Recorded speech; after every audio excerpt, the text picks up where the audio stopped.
I'll need to verify this ticket, sir.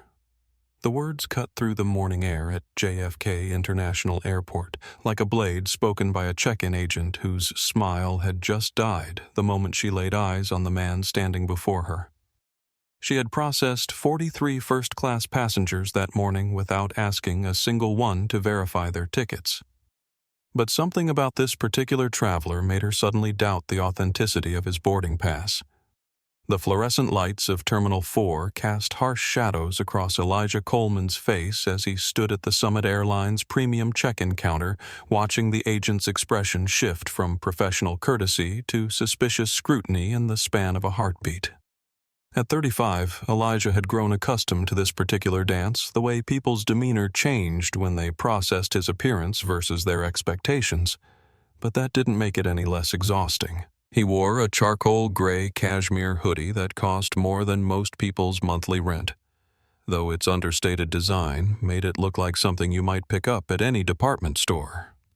His dark jeans were custom-tailored in Milan, and his worn leather sneakers were handcrafted by a boutique cobbler in London, but to the untrained eye, he looked like a graduate student heading home after a long semester, or perhaps a music producer trying to fly under the radar.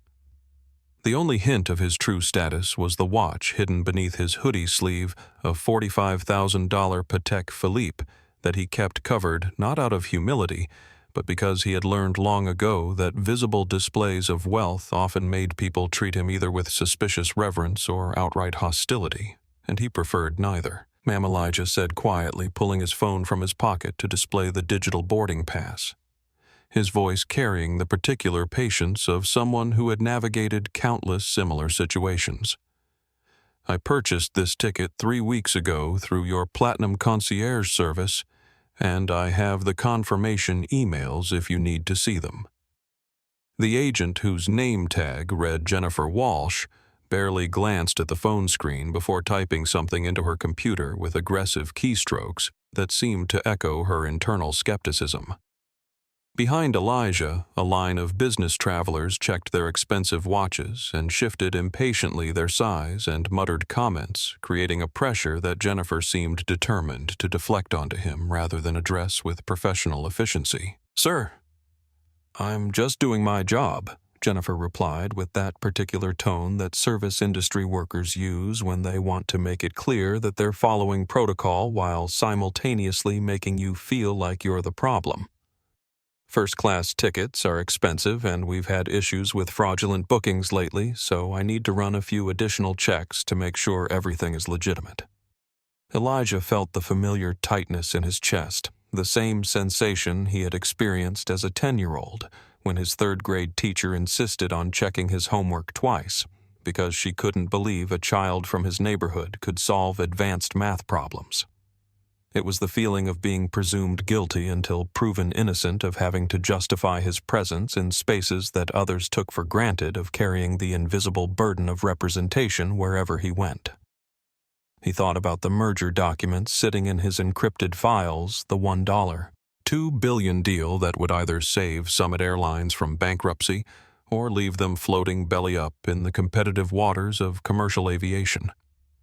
The irony wasn't lost on him that the very company whose employee was questioning his right to fly first class was desperately courting his investment firm, Apex Capital Holdings, for a lifeline that would keep them operational for another decade. "Take your time," Elijah said, his voice maintaining its calm professionalism, even as his mind wandered to the text message he had received from his assistant just an hour earlier. Summit Airlines board meeting scheduled for 9 a.m. London time tomorrow. They're expecting your signature on the merger by then. If you don't sign, they default on their loan payments and the whole company goes under. No pressure, boss. He had typed back a response that now seemed prophetic. I'll read the documents on the plane. If the service is good, maybe I'll let them keep their jobs. At the time, it had been a joke, the kind of dark humor that people in his position used to cope with the weight of making decisions that affected thousands of lives.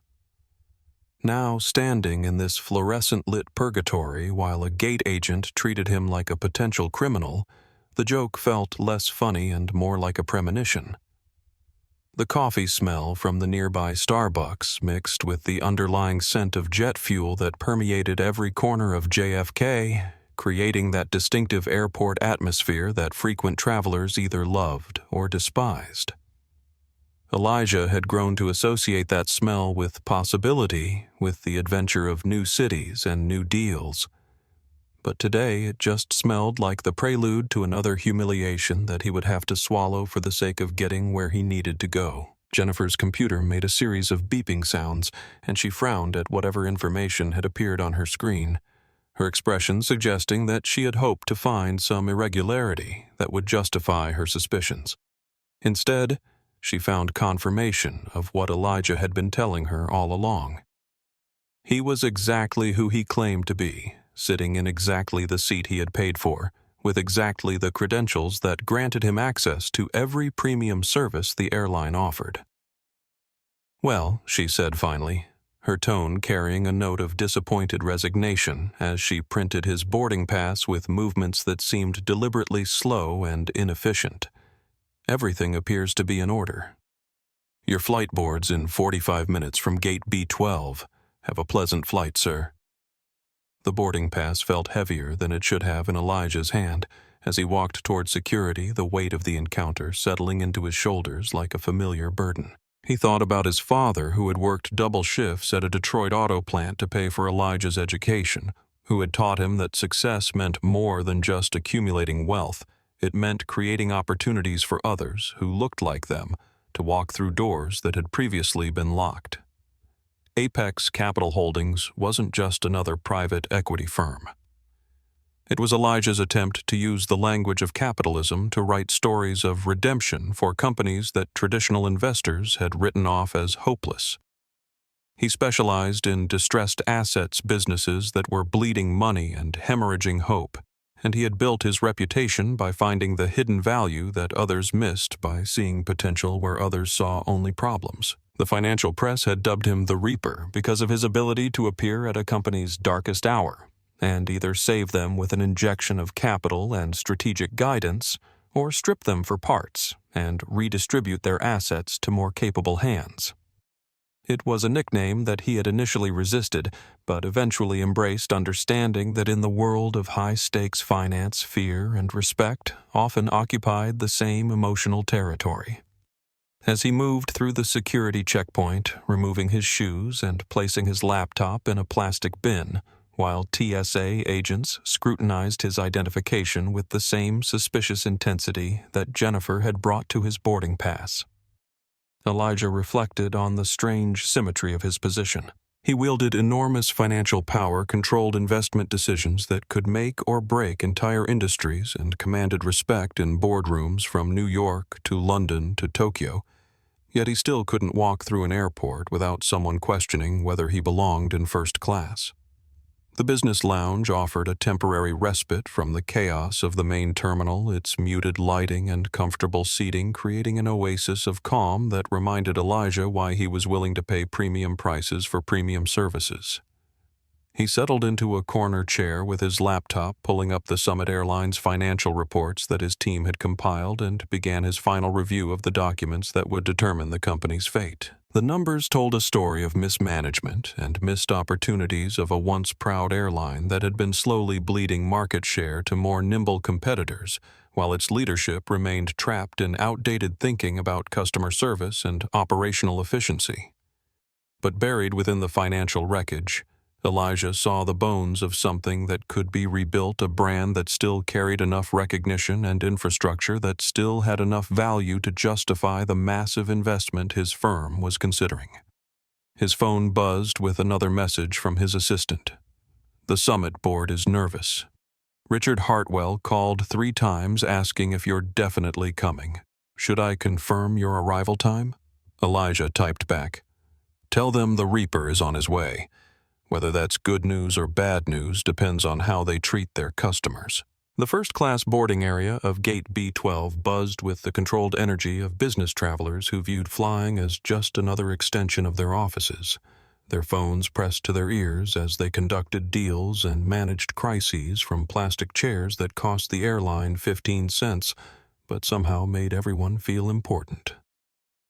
Elijah sat quietly in the corner, his laptop balanced on his knees as he made final notes on the summit merger documents, occasionally glancing up to observe the social dynamics playing out around him. That's when he noticed Brandon Hartwell stumbling out of the premium lounge, his expensive suit wrinkled and his expensive haircut mussed in a way that suggested he had been drinking for longer than the 30 minutes the lounge had been open. At 28, Brandon carried himself with the particular swagger of someone who had never faced real consequences for his actions, whose mistakes were always cleaned up by family connections, and whose failures were always cushioned by inherited wealth. Elijah recognized him immediately, not from personal meetings, but from the tabloid photos that occasionally surfaced when Brandon's nightlife intersected with newsworthiness. He was Richard Hartwell's only son heir apparent to the Summit Airlines legacy, and according to the background research Elijah's team had compiled, he was also the source of much of the financial pressure that had driven the company toward bankruptcy.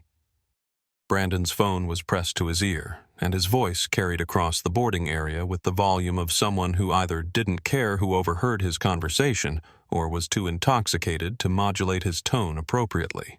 "I don't care what the limit is," he was saying, his words slightly slurred, but his entitlement crystal clear. "My father owns an airline.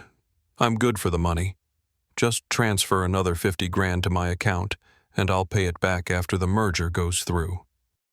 The conversation revealed layers of dysfunction that Elijah's financial analysis had only hinted at.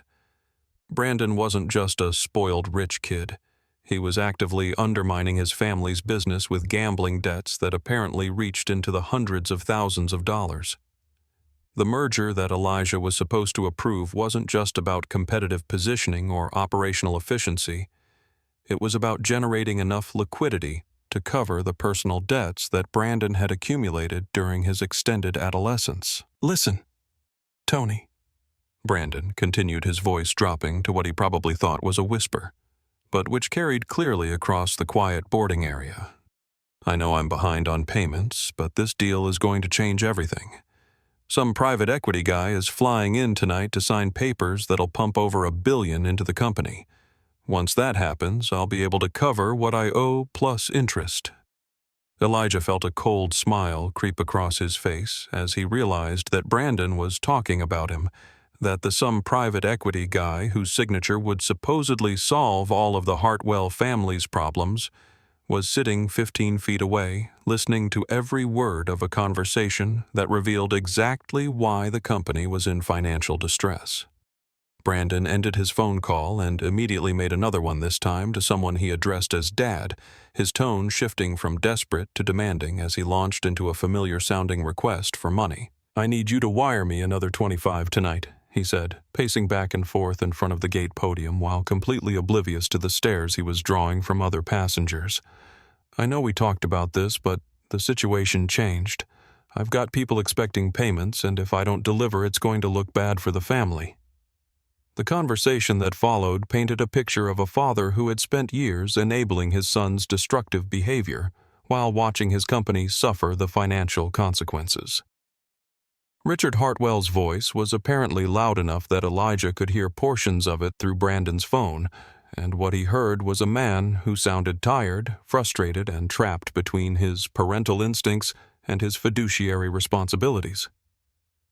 "No, Dad, you don't understand," Brandon was saying, his voice rising with the particular whine of someone accustomed to getting his way through persistence and emotional manipulation. "This isn't about gambling.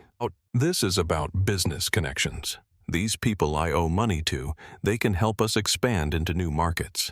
It's an investment in the company's future." Elijah had heard similar justifications countless times in his career, the creative ways that people convinced themselves that their personal vices were actually strategic business decisions. It was one of the warning signs that his firm used to identify companies that were too deeply compromised by family dysfunction to be good investment targets, but the Summit deal had progressed too far for him to back out based solely on overheard phone conversations.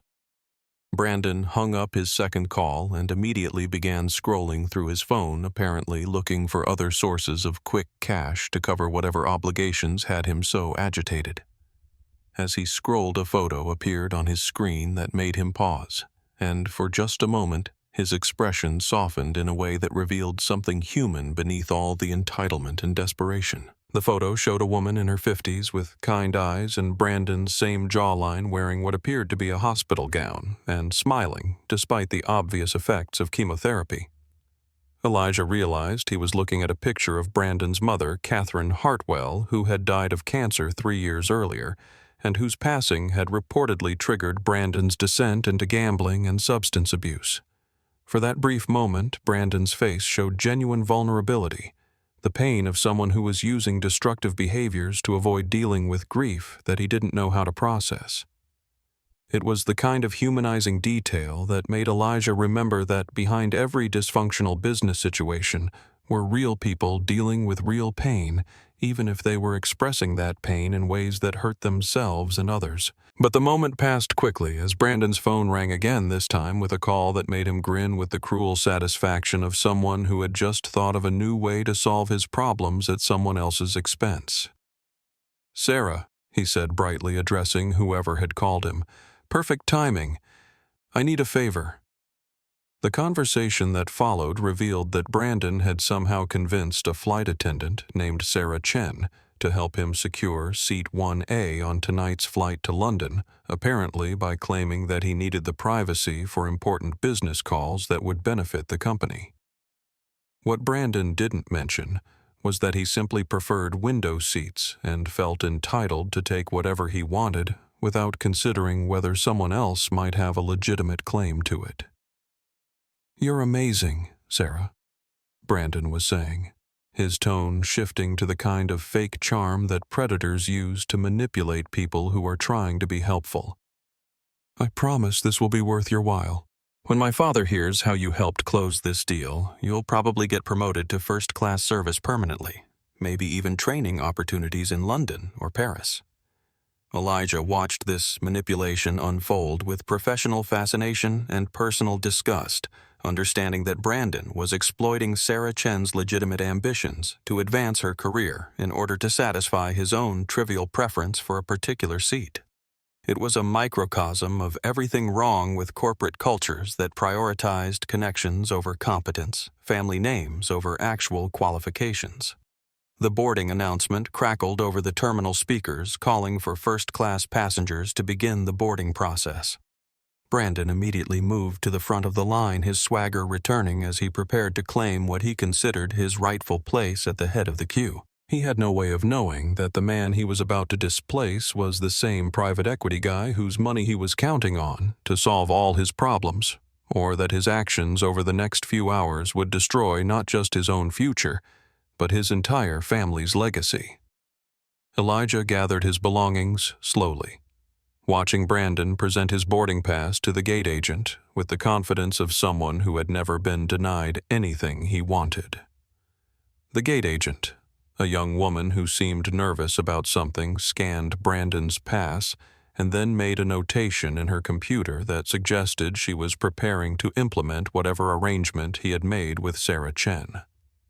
As Elijah approached the gate, he could hear Brandon talking to the gate agent about seat assignments, his voice carrying that particular tone of authority that people use when they assume their status makes them immune to normal rules. "I need to make sure that seat 1A is available," Brandon was saying. "There might be a passenger assigned to it already, but we can move them to accommodate my business needs." The gate agent nodded nervously and made another notation in her system, apparently documenting Brandon's request for future reference.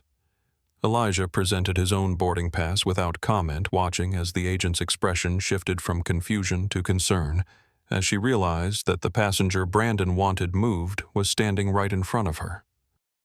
"Sir," she said quietly to Elijah, her voice carrying the particular stress of someone who could see a conflict approaching but didn't know how to avoid it.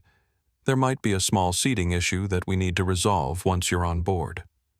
Nothing serious, just a matter of finding the best arrangement for everyone."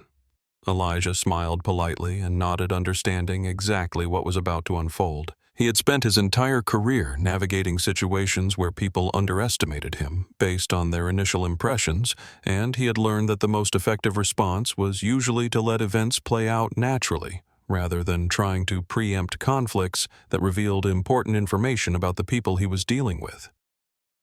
As he walked down the jet bridge toward the aircraft, Elijah felt the familiar mixture of anticipation and resignation that came with knowing that he was about to be tested in ways that had nothing to do with his qualifications or his character.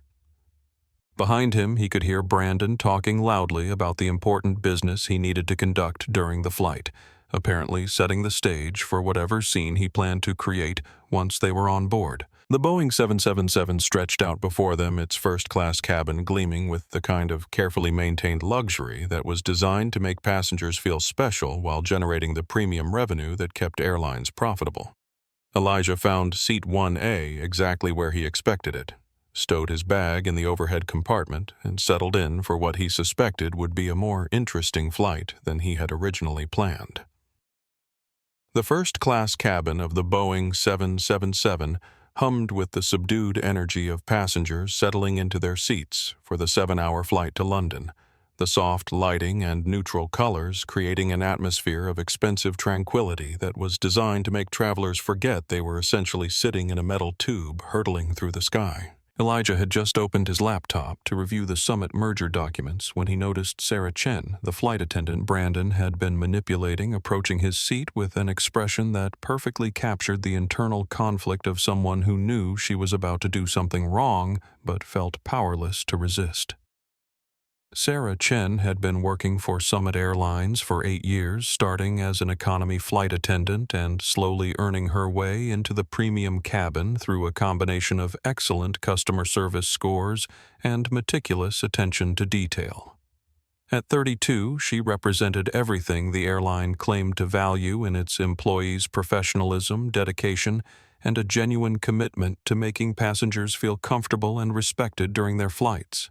But Sarah also understood the unspoken hierarchies that governed airline culture, the way that certain names carried more weight than others when it came to special requests and rule modifications. Brandon Hartwell wasn't just another passenger. He was the boss's son, the heir apparent to a company that employed over 40,000 people worldwide, and when he asked for favors, saying no could have consequences that extended far beyond a single flight. "Excuse me, sir," Sarah said, as she approached Elijah's seat, her voice carrying the forced politeness of someone who was hoping against hope that this interaction would go smoothly. "I'm so sorry to bother you, but there's been a small mix-up with our seating arrangements tonight. We have a passenger who specifically requested this seat for business purposes, and I was wondering if you might be willing to move to another location that would be more suitable for your needs." Elijah looked up from his laptop with mild curiosity, studying Sarah's face as he processed not just her words, but the subtext beneath them. He could see the nervousness in her eyes, the way she held her shoulders slightly hunched, as if she was bracing for conflict, and the careful way she had phrased her request to make it sound like she was offering him an upgrade, rather than asking him to give up the seat he had paid for. "I'm comfortable here," Elijah replied quietly, his tone carrying no hostility, but also no willingness to accommodate whatever scheme was being implemented. "I specifically chose this seat when I booked my ticket 3 weeks ago, and I don't see any reason to change my plans now." Sarah's expression shifted from hopeful to worried as she realized that her first approach wasn't going to work, and Elijah could see her mentally cycling through whatever other arguments Brandon had coached her to use if the passenger proved reluctant to move.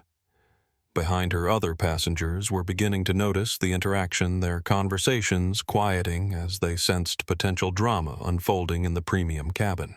"Sir, I completely understand your preference," Sarah continued, her voice taking on that particular tone that service industry workers use when they're trying to maintain politeness while increasing pressure.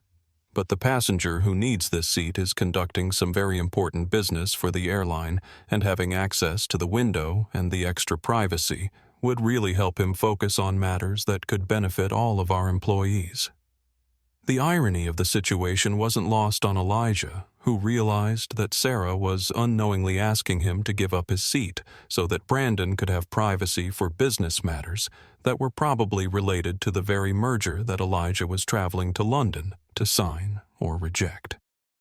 It was like being asked to facilitate his own potential humiliation by someone who had no idea that they were talking to the person whose decision would determine their company's future. What kind of business, Elijah asked, genuinely curious about how Brandon had explained his need for seat 1A to someone who seemed to genuinely care about providing good customer service. Sarah hesitated, apparently realizing that her explanation was getting into territory that she hadn't fully thought through. "He's working on some financial matters related to a merger that's very important for the company," she said carefully. "He needs to make some private phone calls and review sensitive documents, and this seat offers the best combination of privacy and comfort for that kind of work." Elijah nodded thoughtfully, appreciating the creativity of Brandon's manipulation, while also noting that Sarah seemed to genuinely believe she was helping her company rather than simply enabling a spoiled rich kid's sense of entitlement. It was the kind of scenario that revealed how easily good intentions could be exploited by people who understood how to frame their personal desires as institutional needs. "I see," Elijah said, closing his laptop and giving Sarah his full attention. "And where exactly would you like me to sit instead?" Sarah's relief was visible as she apparently interpreted his question as a sign that he was willing to cooperate. "We have a wonderful seat available in 2B, she said brightly, gesturing toward the aisle seat directly behind his current location. "It's the same service level, same amenities, just a slightly different view. Some passengers actually prefer the aisle for easier access to the bathroom and galley." The suggestion confirmed what Elijah had suspected. This wasn't about overcooking or mechanical issues or any of the legitimate reasons that airlines sometimes needed to reassign seats. This was simply about Brandon wanting what he wanted and using his family connection to get it, regardless of how it affected other passengers who had followed the proper procedures and paid their fees. "No," Elijah said simply, reopening his laptop with a finality that made it clear the conversation was over. "I'll be staying in 1A. Sarah's face fell as she realized that her diplomatic approach had failed, and Elijah could see her weighing her options as she considered how far she was willing to push a paying customer to satisfy Brandon's request. Behind her, the boarding process was continuing, with economy passengers filing past the first-class cabin on their way to seats that offered less space but apparently came with fewer complications. Sarah said, her voice taking on a slight edge as she shifted from requesting to demanding, "I need to inform you that airline policy allows us to reassign seats for operational reasons, and this situation qualifies under those guidelines. I'm not asking you to move as a favor. I'm telling you that you need to move for the good of the flight." The transformation in Sarah's demeanor revealed everything wrong with corporate cultures that prioritized hierarchy over fairness, the way that good people could be turned into enforcers of bad policies when they were convinced that their job security depended on accommodating the wrong people for the wrong reasons. Elijah felt a familiar sadness as he watched someone who clearly took pride in her work being corrupted by a situation that never should have been her responsibility to handle. "Mrs. Chen," Elijah said, reading her name tag and using her name to remind both of them that this was a human interaction, not just a policy enforcement situation. "I paid $12,000 for this specific seat on this specific flight. I have done nothing wrong, broken no rules, and caused no problems. If your airline policy allows you to move paying customers to accommodate the personal preferences of other passengers, then perhaps your policy needs to be reviewed." Sarah's face flushed with a mixture of embarrassment and frustration as she realized that Elijah wasn't going to be intimidated by appeals to authority or corporate policy. Around them, other first-class passengers were beginning to pay attention to the increasingly tense conversation, their own travel experiences having taught them to recognize the signs of airline customer service conflicts. "I'll need to speak with the captain," Sarah said finally. her voice carrying the particular defeat of someone who had hoped to resolve a difficult situation quietly, but was now forced to escalate it to higher authorities. "Please remain in your seat while I consult with the flight crew about how to proceed." As Sarah walked toward the cockpit, Elijah reflected on the way the situation had developed, how a simple request based on false premises had evolved into a power struggle that neither party had initially wanted. He thought about Brandon, who was presumably waiting somewhere in the terminal for confirmation that his manipulation had been successful, and about the conversation that was about to take place in the cockpit between Sarah and whatever captain was flying tonight's flight. The cockpit door opened and Captain David Morrison emerged with the particular swagger of a man who had spent 30 years believing that his authority on aircraft extended to moral authority over human behavior. At 55, Morrison represented the old guard of commercial aviation pilots who had learned to fly in an era when passengers were expected to be grateful for the privilege of air travel, and when questioning crew decisions was considered both inappropriate and potentially dangerous. Morrison had salt and pepper hair, 4 gold stripes on his shoulders, and the kind of confident bearing that came from decades of being the final authority in high-stress situations.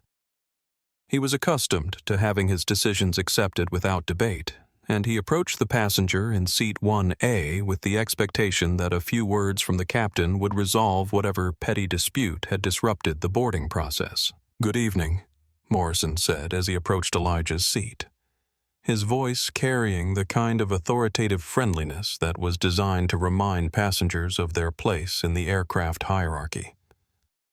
"I understand there's been some confusion about seating arrangements tonight. I'm Captain Morrison, and I'd like to personally ensure that we get everyone situated properly so we can depart on schedule." Elijah looked up from his laptop again, studying Morrison's face with the same attention he brought to analyzing potential business partners. He could see the assumptions forming behind Morrison's eyes, the quick calculation of social dynamics that led the captain to conclude that this situation could be resolved through a combination of authority and charm.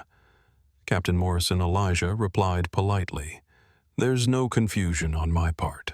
I'm sitting in the seat I reserved and paid for 3 weeks ago. If there's confusion elsewhere, that's not something I can help resolve." Morrison's expression shifted slightly as he realized that his initial approach wasn't going to work as easily as he had expected. Around them, the cabin was filling with passengers who were trying to pretend they weren't listening, while obviously hanging on every word of the conversation between the man in seat 1A and the uniformed captain who clearly intended to move him. Son Morrison said, using a term of address that immediately raised the temperature in the cabin by several degrees, "I've been flying commercially for 3 decades, and I've learned that the best flights are the ones where everyone is willing to be flexible when situations arise. We have a passenger who needs this particular seat for business purposes that are important to the airline, and I'm confident we can find you an accommodation that will be even more comfortable." The word "son" hung in the air like a challenge, its implications clear to everyone within hearing distance. Elijah felt the familiar tightness in his chest that came with being condescended to by someone who assumed that authority could substitute for respect, but his voice remained calm as he responded to Morrison's increasingly inappropriate attempt to establish dominance. "Captain Morrison." Elijah set his tone still professional, but with an edge that suggested Morrison was approaching dangerous territory. "My name is Elijah Coleman. I am a revenue-paying passenger who has followed all airline procedures and broken no laws. I am not intoxicated. I am not belligerent, and I am not causing any disturbance beyond occupying the seat that I purchased. If you remove me from this seat to accommodate someone else's preference, you will be in breach of your contract of carriage, and I assure you that the consequences will extend far beyond this flight." Morrison's jaw tightened as he processed Elijah's response, apparently interpreting the passenger's refusal to be intimidated as a challenge to his authority that needed to be met with escalation rather than de-escalation. Behind him, Sarah Chen watched with growing anxiety as she realized that her attempt to quietly resolve the seating issue had evolved into a confrontation that was attracting attention throughout the premium cabin. "Listen to me carefully," Morrison said, his voice dropping to the kind of threatening whisper that was designed to sound reasonable to distant observers while conveying unmistakable menace to its target. "This is my aircraft. Every passenger on board flies at my discretion, and if I determine that someone is being uncooperative or disruptive, I have the authority to remove them for the safety and comfort of everyone else. Now you can gather your belongings and move to the seat we're offering you, or I can have security escort you off this plane entirely." The threat was clear and completely disproportionate to the situation, a nuclear response to a passenger who had done nothing more than refuse to voluntarily give up a seat he had legitimately purchased. Around them, other passengers exchanged glances that ranged from sympathetic to horrified as they witnessed a clear abuse of authority unfolding in real time. Elijah closed his laptop with deliberate precision and looked directly into Morrison's eyes with an expression that would have been recognizable to anyone who had ever sat across a conference table from him during a hostile takeover negotiation. When he spoke, his voice carried the particular calm that preceded devastating professional consequences. "Captain Morrison Elijah," said, each word measured and final, "I suggest you check your passenger manifest very carefully before you follow through on that threat. Google my name. Call your corporate headquarters. Do whatever research you need to do, because if you have security, remove me from this aircraft, the fallout will be more than you can handle professionally or personally." Morrison laughed, a harsh sound that carried no humor but plenty of derision. "I don't have time to Google passengers who think they're more important than flight safety. You've got 30 seconds to move voluntarily, or I'm calling Port Authority police to remove you for refusing to comply with crew instructions." Behind Morrison, Elijah could see Brandon Hartwell lurking near the galley, his face showing the kind of anticipatory satisfaction of someone who was about to watch his manipulation produce the results he wanted. Other passengers had pulled out their phones, some recording openly, while others tried to be discreet about documenting what was clearly becoming a situation that would have consequences beyond the immediate flight. "Make the call," Elijah said simply, and something in his tone made Morrison hesitate for just a moment before reaching for the interphone to summon security. As the captain made his call, Elijah thought about the merger documents in his laptop, about the $1.2 billion that Summit Airlines needed to survive, and about how completely everything was about to change for everyone involved in this situation. The die was cast, and in the next few minutes, the man they called the Reaper was about to show Captain Morrison Brandon Hartwell and Summit Airlines exactly why he had earned that nickname. The announcement crackled through the first-class cabin with bureaucratic efficiency. "Ladies and gentlemen, we have a minor operational matter to resolve before departure. Please remain seated with your seatbelts fastened while we address this situation." Captain Morrison's voice carried the authoritative calm of someone who believed he was managing a routine disruption rather than orchestrating what would become the most expensive passenger removal in aviation history. 2 Port Authority police officers boarded the aircraft within minutes, their heavy tactical vests and confident stride creating an atmosphere of intimidation that was designed to resolve conflicts through the implicit threat of force rather than actual violence. Officer Michael Kowalski, a 20-year veteran of airport security, approached Seat 1A with the weary professionalism of someone who had handled hundreds of passenger disputes and expected this one to follow the familiar pattern of escalation, confrontation, and eventual compliance. "Evening, sir," Kowalski said as he reached Elijah's seat, his tone carrying the particular blend of authority and boredom that experienced security personnel use when they want to project control without unnecessarily provoking the situation. "The captain tells me you're refusing to follow crew instructions. We need to resolve this quickly so the flight can depart on schedule." Elijah looked up from his laptop, which he had reopened to continue reviewing the Summit merger documents, his calm demeanor contrasting sharply with the tension that was crackling through the cabin around him. Other passengers had stopped pretending to mind their own business and were openly watching the confrontation unfold, many with their phones out, and recording understanding instinctively that they were witnessing something that would have consequences far beyond this particular flight. Officer Kowalski. Elijah said, reading the name tag while maintaining eye contact in a way that acknowledged the officer's authority while also making it clear that he wouldn't be intimidated by uniforms or official titles. I haven't refused any legitimate crew instructions. I'm sitting in the seat I purchased, I'm not intoxicated, I'm not being disruptive, and I haven't violated any federal aviation regulations. The captain wants me to move because another passenger prefers this seat, but passenger preference isn't grounds for involuntary removal. Kowalski's expression shifted slightly as he processed Elijah's response, which was more articulate and legally informed than what he typically heard from passengers who were being removed for disruptive behavior. Behind him, his partner officer James Rivera was scanning the cabin and noting the number of phones that were recording their interaction, understanding that whatever happened next would likely be reviewed by supervisors and possibly the media. Sir Kowalski continued his tone, becoming more formal as he realized this situation might be more complicated than a standard passenger removal. The captain has authority over passenger seating assignments. If he's determined that you need to move for operational reasons, then we need to facilitate that movement.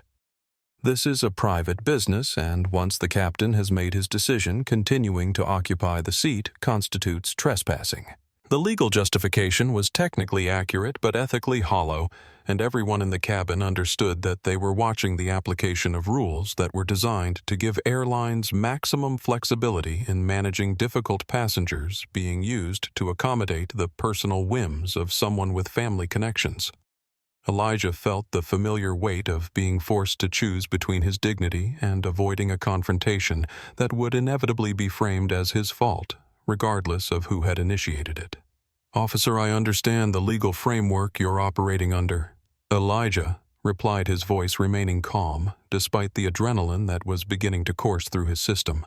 "But I also understand my rights as a paying passenger, and I'm telling you that removing me from this seat will constitute an assault that violates both federal regulations and basic human decency. I'm also telling you that the consequences of that assault will extend far beyond this aircraft, and I strongly recommend that you encourage the captain to reconsider his decision."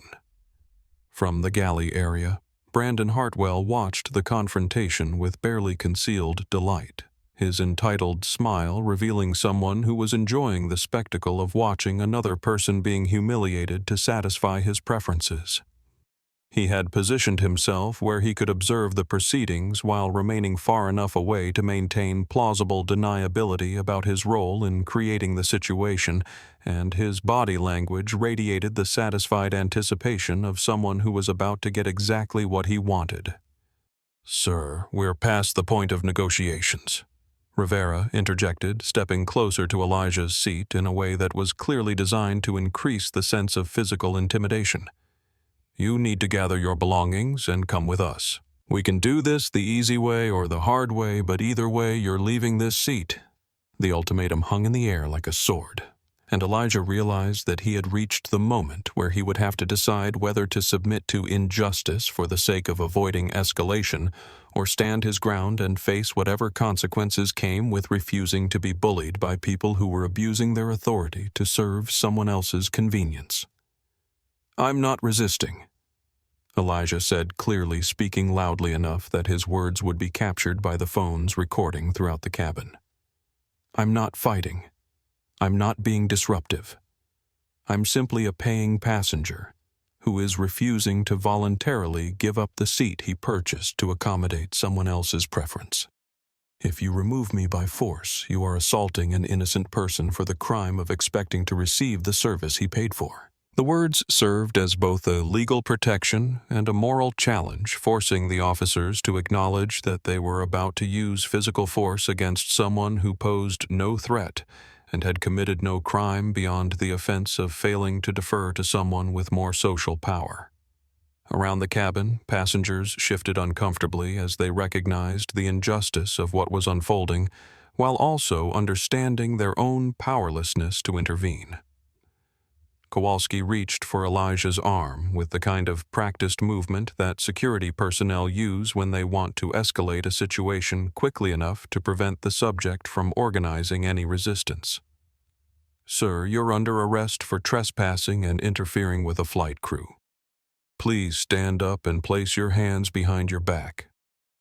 The moment Kowalski's hand made contact with Elijah's arm, the situation crossed from verbal confrontation to physical assault, and the change in energy was immediately apparent to everyone in the cabin. Elijah didn't resist in any way that could be characterized as fighting back, but he also didn't make the officer's job easy by actively cooperating with his own brutalization. "Don't touch me," Elijah said firmly as Kowalski's grip tightened on his arm. "I haven't committed any crime and you have no legal justification for laying hands on me." Rivera moved to Elijah's other side and grabbed his left arm, and together the two officers began to pull him from his seat with the kind of coordinated efficiency that comes from years of practice in extracting uncooperative individuals from confined spaces. The physics of the situation worked against Elijah, whose tall frame made it difficult for him to maintain any dignity while being hauled upright by two shorter men who were trained in techniques for controlling resistant subjects. "Stop resisting!"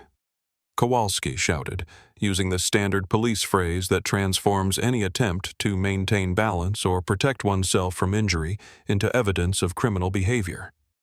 "Sir, stop resisting and this will go easier for everyone." Elijah's expensive glasses, the custom-made frames that had cost him more than most people spent on eyewear in a lifetime, fell from his face as Rivera twisted his arm behind his back with unnecessary force. The glasses skittered across the cabin floor, their lenses catching the overhead lighting before coming to rest under the galley counter where they would later be stepped on by Captain Morrison, who would grind them under his heel with the satisfaction of someone making a point about power and submission. The physical pain was sharp and immediate as Rivera applied pressure to Elijah's shoulder joint in a way that was designed to encourage compliance through the threat of injury. Elijah felt something tear in his rotator cuff, a sensation like a rubber band snapping inside his shoulder, followed by a wave of nausea that told him the injury was more serious than the officers probably intended. "You're breaking my arm," Elijah said, his voice strained but still audible throughout the cabin. The words weren't an exaggeration. Rivera's technique was causing genuine damage to soft tissue and joint structures that would require months of physical therapy to fully heal. The passengers in first class watched in horrified silence as the officers dragged Elijah down the narrow aisle, his expensive clothing riding up, and his carefully maintained professional image dissolving into a spectacle of state-sanctioned violence that was being committed for no reason beyond accommodating the whims of a privileged passenger who felt entitled to take whatever he wanted. Maya Rodriguez, the Academy Award-nominated actress, occupying seat 2A, had her phone out and was filming everything with the steady hands of someone who understood that she was documenting something historically significant. Her 47 million social media followers would soon see every detail of Elijah's humiliation. But in that moment, she was simply a witness to an injustice that demanded to be recorded. "This is wrong," Maya said loudly enough for her voice to carry throughout the cabin. "He wasn't doing anything. He was just sitting in his seat." Captain Morrison appeared in the aisle behind the officers, his expression showing the satisfaction of someone who believed he had successfully resolved a challenge to his authority. "Ma'am, please return to your seat," he told Maya with the condescending tone of someone who viewed passenger complaints as irrelevant noise. This passenger was being disruptive and uncooperative, and we handled the situation according to established protocols. As the officers dragged Elijah past Brandon Hartwell, the young man leaned close enough to whisper something that only Elijah could hear. "Know your place, trash." The words were delivered with the particular cruelty of someone who had never faced real consequences for his actions, and who interpreted the current situation as confirmation that the world would always arrange itself to satisfy his preferences. Elijah turned his head to look directly at Brandon, and despite the pain in his shoulder and the humiliation of being physically removed from an aircraft, his eyes carried the cold certainty of someone who understood exactly what was about to happen to the person who had just revealed his true character. "You just destroyed your family's legacy," Elijah said quietly, his words carrying across the first-class cabin with the weight of absolute conviction. The officers reached the aircraft door and continued dragging Elijah down the jet bridge while passengers throughout the plane used their phones to document every moment of the removal. The footage would soon show millions of people exactly what happened when a black man in casual clothing was judged not to belong in first class, and the corporate executives who had enabled this situation would learn that in the age of social media and viral content, injustice captured on camera could destroy billion-dollar companies faster than any traditional business failure. Behind them, Captain Morrison returned to the cabin with the satisfied air of someone who had restored proper order to his aircraft. He activated the public address system to make an announcement that would later be quoted in congressional hearings and federal investigations into airline passenger treatment. "Ladies and gentlemen, we apologize for the delay. We had a passenger who was being uncooperative with crew instructions, but that situation has been resolved. We prioritize the safety and comfort of our passengers above all else, and will be departing shortly for London. Flight attendants prepare for departure." Brandon Hartwell settled into seat 1A with the satisfaction of someone who had gotten exactly what he wanted without considering the cost that others had paid for his comfort. He stretched out in the space that still carried the warmth from Elijah's body and signaled for Sarah Chen to bring him a drink, apparently believing that his successful manipulation proved his superiority rather than revealing his fundamental weakness of character. None of them had any idea that outside the aircraft Elijah Coleman was about to make a phone call that would trigger a financial earthquake powerful enough to destroy not just Summit Airlines, but everyone who had participated in or enabled his humiliation. The Reaper was about to show them exactly why he had earned that nickname, and by tomorrow morning the stock market would be counting the cost of their arrogance in billions of dollars. The holding cell at JFK's Port Authority police station smelled of industrial disinfectant and despair. Its cinder block walls painted the particular shade of institutional green that was apparently designed to make visitors feel grateful for any space that wasn't painted the same color. Elijah Coleman sat on the metal bench that was bolted to the floor, his back straight despite the throbbing pain in his shoulder, his eyes closed in meditation while his mind processed what had just happened and calculated what needed to happen next. Most people in his position would have been pacing, shouting for lawyers, or demanding to speak with supervisors, but Elijah understood something that his captors didn't. The real battle wasn't going to be fought in this cell, or even in the courtroom where these charges would eventually be dismissed. The real battle was going to be fought in the global financial markets, and he held weapons in that arena that could destroy Summit Airlines more thoroughly than any legal victory. At 35,000 feet above the Atlantic Ocean, Maya Rodriguez was uploading a 45-second video that would change the trajectory of American corporate culture. She had paid the $29.99 for premium Wi-Fi not to check her emails or browse social media, but to share what she had witnessed with her 47 million followers across TikTok, Twitter, and Instagram, understanding that some moments were too important to wait for landing. Her caption was simple, but devastating. "I just watched at Summit Air assault a passenger to give his seat to the CEO's son. This is the most disgusting thing I've ever seen. Hashtag boycott Summit. Air, hashtag flight 882, hashtag justice for passenger 1A. The video began with Elijah sitting calmly in his seat reviewing documents on his laptop, looking like any other business traveler preparing for a long flight. It captured the moment when the police officers approached, their body language immediately aggressive, despite Elijah's obvious compliance with their initial requests for conversation. The audio was crystal clear, picking up every word of Elijah's attempts to explain his legal right to occupy the seat he had purchased. But what made the video devastating wasn't just the documentation of injustice.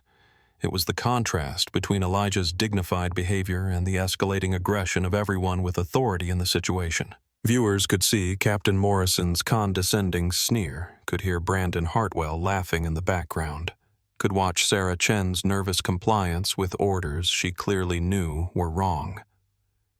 The footage captured the moment when Officer Kowalski grabbed Elijah's arm, the sound of his expensive glasses hitting the cabin floor, the visible pain on his face as Officer Rivera twisted his shoulder beyond its natural range of motion. Most importantly, it captured Brandon Hartwell's whispered comment about knowing his place words that would soon be analyzed by lip readers and broadcast to audiences around the world.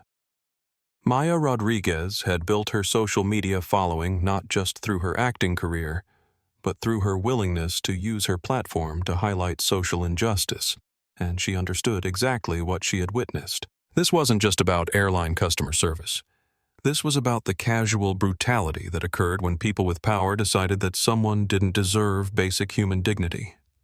The video went live at 8:47 p.m. Eastern Time, just as the East Coast was settling in for evening entertainment, and the algorithm-driven social media platforms were looking for content that would keep users engaged through the night. Within 15 minutes, it had been viewed 100,000 times. Within an hour, it had crossed 2 million views and was trending on every major platform. The engagement wasn't just passive viewing. It was active investigation. Users began freeze-framing images to analyze details, enhancing audio to capture conversations, and crowdsourcing information about everyone involved in the incident. A user named at Deep Dive Crypto paused the video at exactly the right moment to capture a clear image of Elijah's wrist as his sleeve rode up during the struggle, revealing a watch that watch enthusiasts immediately recognized. Wait a minute at Deep Dive Crypto posted with a screenshot that had been enhanced to show the distinctive complications and craftsmanship of what was clearly an extremely expensive timepiece. That's not a random passenger. That watch is a Patek Philippe Grandmaster chime. There are only 7 of those in existence, and they cost about $31 million each. Who is this guy? Another user at Wall Street. Hawk took a different approach and ran a screenshot of Elijah's face through facial recognition software that was designed to identify public figures and corporate executives. The result came back with a 99.8% confidence match to the corporate headshots that appeared in financial publications and private equity databases. Holy shit at Wall Street Hawk posted along with a side-by-side comparison that left no doubt about the identification. At Summit Air just assaulted Elijah Coleman. The Elijah Coleman, managing partner of Apex Capital Holdings, the guy who literally owns the debt on half the Fortune 500, the guy they call the Reaper because he can destroy companies with a single phone call. The revelation transformed the narrative from a story about airline customer service to a story about corporate suicide. Financial journalists who had been settling in for quiet Sunday evenings suddenly found themselves dealing with a story that had implications for global markets. The incident had occurred on a Sunday night, which meant that Asian markets would open in just a few hours, with full knowledge of what Summit Airlines had done to their own potential savior. At Wall Street Hawk's follow-up post provided context that made the situation even more surreal. Elijah Coleman was flying to London to sign a merger that would have saved Summit Airlines from bankruptcy. They literally assaulted the one person who could keep their company alive. This is corporate suicide at its finest. The hashtag boycott Summit Air began trending globally within 2 hours of Maya's initial post, but it was quickly joined by hashtag justice for Elijah, hashtag passenger rights, and hashtag corporate accountability, as the story evolved from a single incident into a broader conversation about dignity, power, and the casual cruelty that occurred when people assumed they could treat others as disposable. Celebrities, politicians, and business leaders began weighing in with their own posts, each adding their platform's reach to the growing wave of outrage. A civil rights leader with 15 million followers wrote, "This isn't just a passenger story. This is a justice story. Elijah Coleman's dignity is our dignity. A tech billionaire added, I've flown with Summit Airlines for years. Never again. Any company that treats paying customers like criminals doesn't deserve to survive. A sitting congresswoman announced I'll be calling for federal hearings into airline passenger treatment. What happened to Mr. Coleman is exactly why we need stronger regulations and real consequences for corporate abuse. Meanwhile, back in the holding cell, Elijah's phone was vibrating constantly with notifications that he couldn't access because it had been placed in a plastic evidence bag along with his other personal belongings. But he didn't need to see the social media explosion to know what was happening. He had been in the public eye long enough to understand how viral content worked, and he knew that Maya Rodriguez's 47 million followers were about to become 47 million witnesses to Summit Airlines' spectacular display of poor judgment. Officer Kowalski returned to the cell with an expression that was completely different from the confident authority he had displayed on the aircraft. The swagger was gone, replaced by the nervous energy of someone who had just realized that he might have made a career-ending mistake. Behind him stood the precinct captain, a woman whose presence suggested that this incident had already attracted attention from supervisors who were trying to assess the potential legal and political fallout. Mr. Coleman Kowalski said, and the shift from Sir to his actual name suggested that someone had finally bothered to research exactly who they had arrested. There's been a development in your case. We've received calls from the mayor's office, the governor's office, and several federal agencies. The charges are being dropped immediately, and we're prepared to provide transportation to wherever you need to go. Elijah opened his eyes and studied both officers with the same analytical attention he brought to evaluating distressed companies. He could see the fear in their expressions, the understanding that they had become unwitting participants in a situation that was spiraling far beyond their ability to control or contain. I don't need transportation, Elijah said calmly as he stood up and extended his hand for his personal belongings. But I will need my phone. I have some calls to make. When the precinct captain handed him his phone, it immediately began buzzing with a backlog of notifications that would have overwhelmed a lesser device. Missed calls from his assistant, his legal team, financial journalists, and board members from a dozen different companies.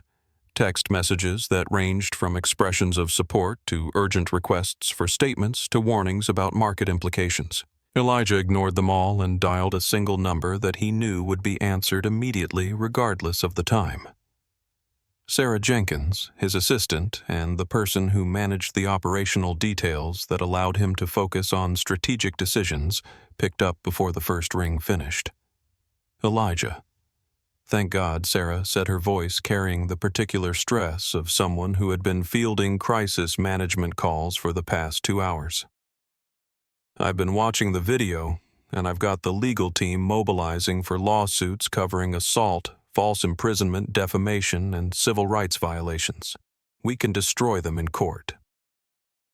Sarah Elijah said, his voice carrying the particular calm that his employees had learned to recognize as the sound of the reaper preparing to do what he did best. Stop. Forget the lawsuits. I have a more direct approach in mind. But Elijah, they broke your arm. They humiliated you in front of millions of people. We need to make them pay for what they did. Oh, they're going to pay. Elijah replied, walking out of the police station into the New York night where his driver was waiting with the Bentley that would take him to his Manhattan office. But not in court. Tell me, is the Summit Airlines merger document still waiting for my signature? Yes, it's on the secure server.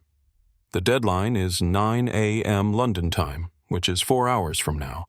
If you don't sign by, then they default on their revolving credit facility, and the company goes into bankruptcy within 48 hours. Elijah smiled as he settled into the leather interior of his car, the city lights streaming past the windows as they headed toward Midtown Manhattan, where the real power in American finance resided. Sarah. I want you to initiate Protocol 0. The silence on the other end of the line stretched for nearly 10 seconds before Sarah spoke again, her voice barely above a whisper. Protocol Zero, Elijah. That's not just refusing to sign the merger. That's actively destroying them. That triggers the acceleration clause on all their existing debt. If you do that, Summit Airlines will be bankrupt by tomorrow morning, and 40,000 people will lose their jobs. 40,000 people work for a company that just assaulted a paying customer to accommodate a spoiled rich kid's preference for a window seat, Elijah replied, watching Manhattan's skyline approach through the windshield. Maybe they deserve to work for a company that treats human beings with dignity. What do you want me to tell the media? Elijah thought about Brandon Hartwell, probably still sitting in seat 1. Enjoying the space and privacy that had cost Elijah his dignity and Summit Airlines their corporate existence. He thought about Captain Morrison, smugly believing that his authority gave him the right to brutalize innocent people. He thought about the 47 million people who had already watched him being dragged down an aircraft aisle for the crime of expecting to be treated like a human being. Tell them that Apex Capital Holdings is formally withdrawing from the Summit Airlines acquisition due to a complete loss of confidence in corporate leadership, Elijah said as the Bentley pulled up to his office building. And tell them that we're calling in all outstanding debt immediately. Summit Airlines has 24 hours to pay us $1.2 billion, or they can explain to bankruptcy court why they thought assault was an acceptable customer service strategy. As Elijah ended the call and walked into the building that housed his empire, he felt the particular satisfaction that came with knowing that justice was about to be served not in a courtroom, but in the place where it would hurt the most. The global financial markets that would soon reduce Summit Airlines to a cautionary tale about the true cost of treating human dignity as a commodity.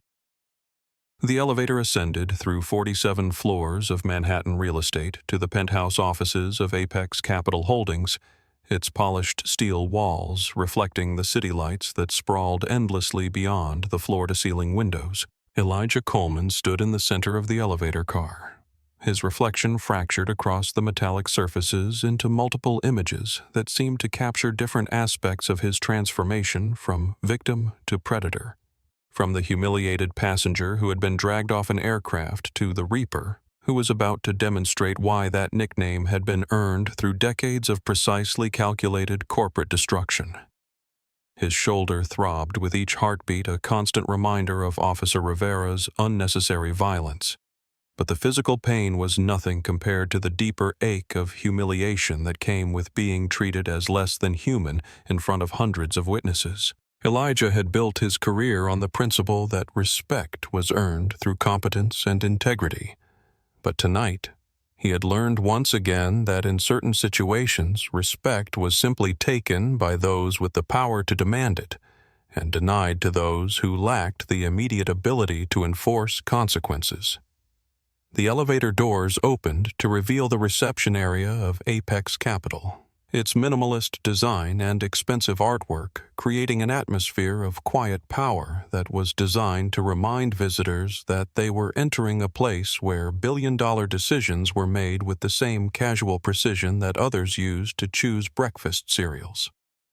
But tonight the reception area was empty, except for Sarah Jenkins, who had been waiting with the particular anxiety of someone who understood that her boss was about to do something that would either be remembered as justified retribution or catastrophic overkill. "The markets are already reacting," Sarah said without preamble as Elijah walked past her toward his corner office, her voice carrying the stress of someone who had spent the last hour fielding calls from financial journalists, regulatory agencies, and competing investment firms that were trying to understand the implications of the viral video. Asian trading opened 20 minutes ago and Summit stock is down 40% in Tokyo. When London opens in 3 hours, it's going to be a complete bloodbath. Elijah's office occupied the entire northeast corner of the building, its walls lined with monitors that displayed real-time financial data from markets around the world. The electronic heartbeat of global capitalism rendered in green and red numbers that measured corporate success and failure in real time. He settled behind his desk, ignoring the pain in his shoulder as he began typing commands that would initiate financial warfare on a scale that Summit Airlines was completely unprepared to handle. Sarah, I want you to establish short positions on Summit Airlines stock, equivalent to the total value of our potential investment. Elijah said, his fingers moving across the keyboard with the same precision he had once used to program trading algorithms before he moved into private equity. Use every available vehicle, direct shorts put options, credit default swaps. I want to profit from their collapse while simultaneously accelerating it. The strategy was elegant in its simplicity and devastating in its implications. By betting against Summit Airlines while simultaneously calling in their debt, Elijah would create a financial feedback loop that would make their bankruptcy not just inevitable but profitable for the very firm they had wronged. It was the kind of move that would be studied in business schools for decades as an example of how personal grievances could be transformed into strategic advantages when applied by someone with sufficient resources and knowledge. Elijah Sarah said carefully, her voice carrying the particular tone of someone who wanted to ensure that her boss had fully considered the implications of his decisions. I need to make sure you understand what you're about to do. Summit Airlines employs 40,000 people directly and probably supports another 100,000 jobs indirectly through contractors and vendors. If you destroy them, you're not just bankrupting Richard Hartwell and his son. You're eliminating the livelihoods of people who had nothing to do with what happened to you tonight. Elijah paused in his typing and looked up at Sarah with an expression that revealed the internal conflict between his desire for justice and his awareness of the collateral damage that justice would create. Throughout his career, he had prided himself on making decisions based on financial logic rather than emotional impulses. But tonight, he was operating in the space where those two forces intersected in ways that could justify almost any course of action. Sarah, he said quietly, his voice carrying the weight of someone who had spent his entire adult life making decisions that affected thousands of people he would never meet. Those 40,000 employees work for a company that just demonstrated its fundamental inability to treat human beings with basic dignity. They work for leaders who believe that assault is an acceptable response to a passenger who expects to receive the service he paid for. Maybe they deserve to work for people who understand that power comes with responsibility. He turned back to his keyboard and continued implementing Protocol Zero, the financial strategy that he had developed years earlier as a theoretical exercise in corporate destruction, but had never actually deployed because no situation had seemed to warrant such extreme measures. Protocol Zero wasn't just about withdrawing investment. It was about systematically dismantling a company's financial foundation while simultaneously profiting from its collapse. The first component involved calling in all outstanding debt immediately rather than allowing Summit Airlines the normal grace periods and restructuring options that distressed companies typically use to manage cash flow crises. Apex Capital held $1.2 billion in Summit's debt across various instruments, and while the company could theoretically survive losing Elijah's investment, they couldn't survive having to repay $1.2 billion within 24 hours. The second component involved shorting Summit's stock across multiple markets and timeframes, essentially betting that the company's share price would collapse while simultaneously taking actions that would ensure that collapse occurred. It was a strategy that bordered on market manipulation, but it was technically legal as long as the short positions were established before any public announcements about debt acceleration.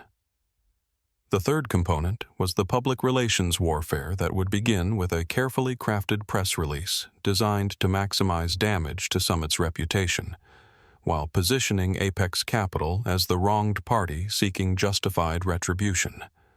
The statement would be released simultaneously to financial media outlets around the world, ensuring that when markets opened in London and New York, traders would understand exactly why Summit Airlines had become uninvestable. Draft the press release, Elijah instructed as he finalized the short positions that would allow his firm to profit handsomely from Summit's destruction. 2 sentences only. Apex Capital Holdings is formally withdrawing from the Summit Airlines acquisition due to a complete loss of confidence in corporate leadership. We are accelerating repayment terms on all outstanding debt obligations effective immediately. Sarah typed the statement on her laptop, her fingers hesitating slightly as she realized that she was composing what would essentially be Summit Airlines' corporate death warrant. Should I include any reference to the incident? Any explanation of why we're taking these actions? No, Elijah replied, understanding that the viral video had already provided all the context that anyone would need to understand the connection between his treatment on the aircraft and the financial consequences that were about to follow. Let the video speak for itself. Our actions should look like business decisions, not personal revenge. The distinction was important both legally and strategically. By framing the debt acceleration and investment withdrawal as business decisions based on leadership concerns rather than personal retaliation for specific treatment, Elijah could avoid potential accusations of using his financial power inappropriately while still achieving the same destructive results. As Sarah finalized the press release and prepared to distribute it to financial media outlets around the world, Elijah opened his personal email and began composing a message to Richard Hartwell, Summit Airlines CEO, and Brandon's father. The message would be delivered directly to Hartwell's personal account, rather than going through corporate communications channels, ensuring that the man responsible for his son's behavior would understand exactly who had destroyed his company and why. Richard. The email began. By the time you read this message, your company will be facing financial collapse due to actions taken by your son and your flight crew. Tonight, your employees assaulted a paying passenger to accommodate your son's preference for a window seat. That passenger was me. The merger you need to save your company has been permanently canceled, and the $1.2 billion in debt you owe my firm is now due immediately. You have 24 hours to arrange payment, or your company will be liquidated to satisfy your obligations. Your son told me to know my place. My place, it turns out, is in a position to end your family's legacy with a single phone call. Consider this your notification that the call has been made. Sincerely, Elijah Coleman. The email was personal, in a way that the press release couldn't be designed to ensure that Richard Hartwell understood the direct connection between his son's behavior and the destruction of everything the family had built over decades. It was also calculated to create maximum psychological impact by arriving in Hartwell's inbox just as the financial markets began to react to the debt acceleration and investment withdrawal. At 3:17 a.m. Eastern Time, Sarah pressed the button that distributed the press release to financial news services around the world. Within minutes, the statement was being broadcast on business news channels, posted to financial websites, and analyzed by algorithms that automatically traded based on corporate announcements. The reaction was immediate and devastating. In Tokyo, where it was already Monday afternoon, Summit Airlines' stock price went into freefall as traders processed the implications of losing their largest potential investor while simultaneously facing demands for immediate debt repayment. The trading volume spiked to 10 times normal levels as institutional investors rushed to liquidate their positions before the collapse accelerated. In London, where markets would open in just 2 hours, futures contracts on Summit's stock were already pricing in a complete collapse, with some traders betting that the company would be worthless by the end of the trading day. Currency markets began to reflect the expectation that Summit's bankruptcy would have ripple effects throughout the aviation industry, potentially triggering a broader sell-off in airline stocks. But the most significant reaction was occurring in the social media ecosystem, where Maya Rodriguez's original video had been viewed more than 50 million times and was being shared, analyzed, and discussed by everyone from civil rights activists to financial analysts to ordinary travelers who recognized their own experiences with airline mistreatment in Elijah's humiliation. The hashtag #BoycottSummitAir had evolved beyond a simple consumer protest into a broader conversation about corporate accountability and the responsibility that comes with market power. Travelers were posting their own stories of mistreatment by airline personnel, creating a catalog of institutional failures that painted Summit's treatment of Elijah as part of a pattern rather than an isolated incident. As dawn approached over Manhattan and the London markets prepared to open, Elijah Coleman stood at his office windows and watched the sun rise over a city that was about to witness one of the most spectacular corporate collapses in aviation history. His shoulders still throbbed from Officer Rivera's unnecessary violence, but the pain was now accompanied by the satisfaction of knowing that justice was being served not in a courtroom but in the financial markets, where it would hurt the people responsible for his humiliation in the most direct and immediate way possible. The Reaper had been unleashed, and by the time the New York Stock Exchange opened for trading Summit Airlines, would understand exactly why that nickname had been earned through decades of turning personal grievances into corporate consequences. The boardroom on the 45th floor of the Shard in London offered a panoramic view of the city, awakening to what would become one of the most catastrophic business mornings in aviation history.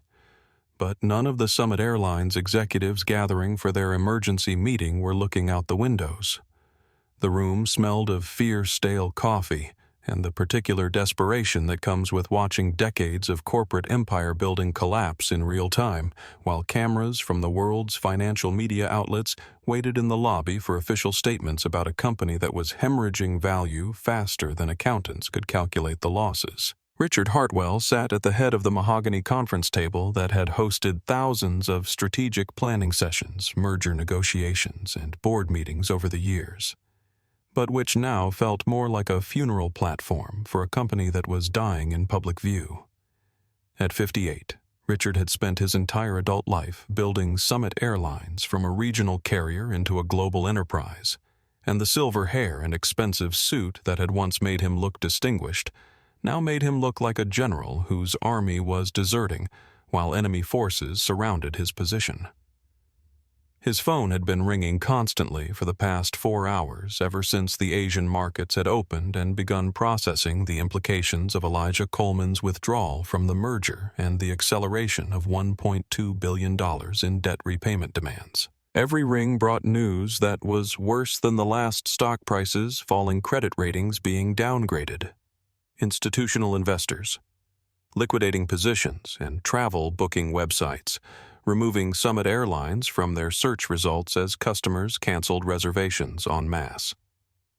"Talk to me," Elizabeth Richard said to his chief financial officer, Elizabeth Warren. A woman whose 30 years of experience managing corporate finances had never prepared her for a crisis that combined financial warfare, viral social media content, and the complete collapse of stakeholder confidence within a single 12-hour period.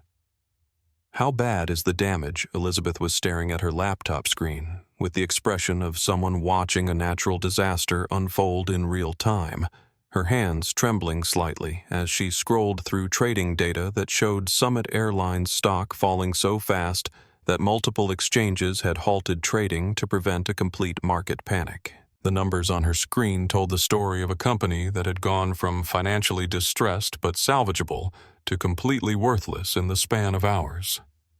"It's not damage anymore," Richard Elizabeth said, her voice carrying the particular hollowness that comes with delivering news that will destroy everything everyone in the room has worked to build.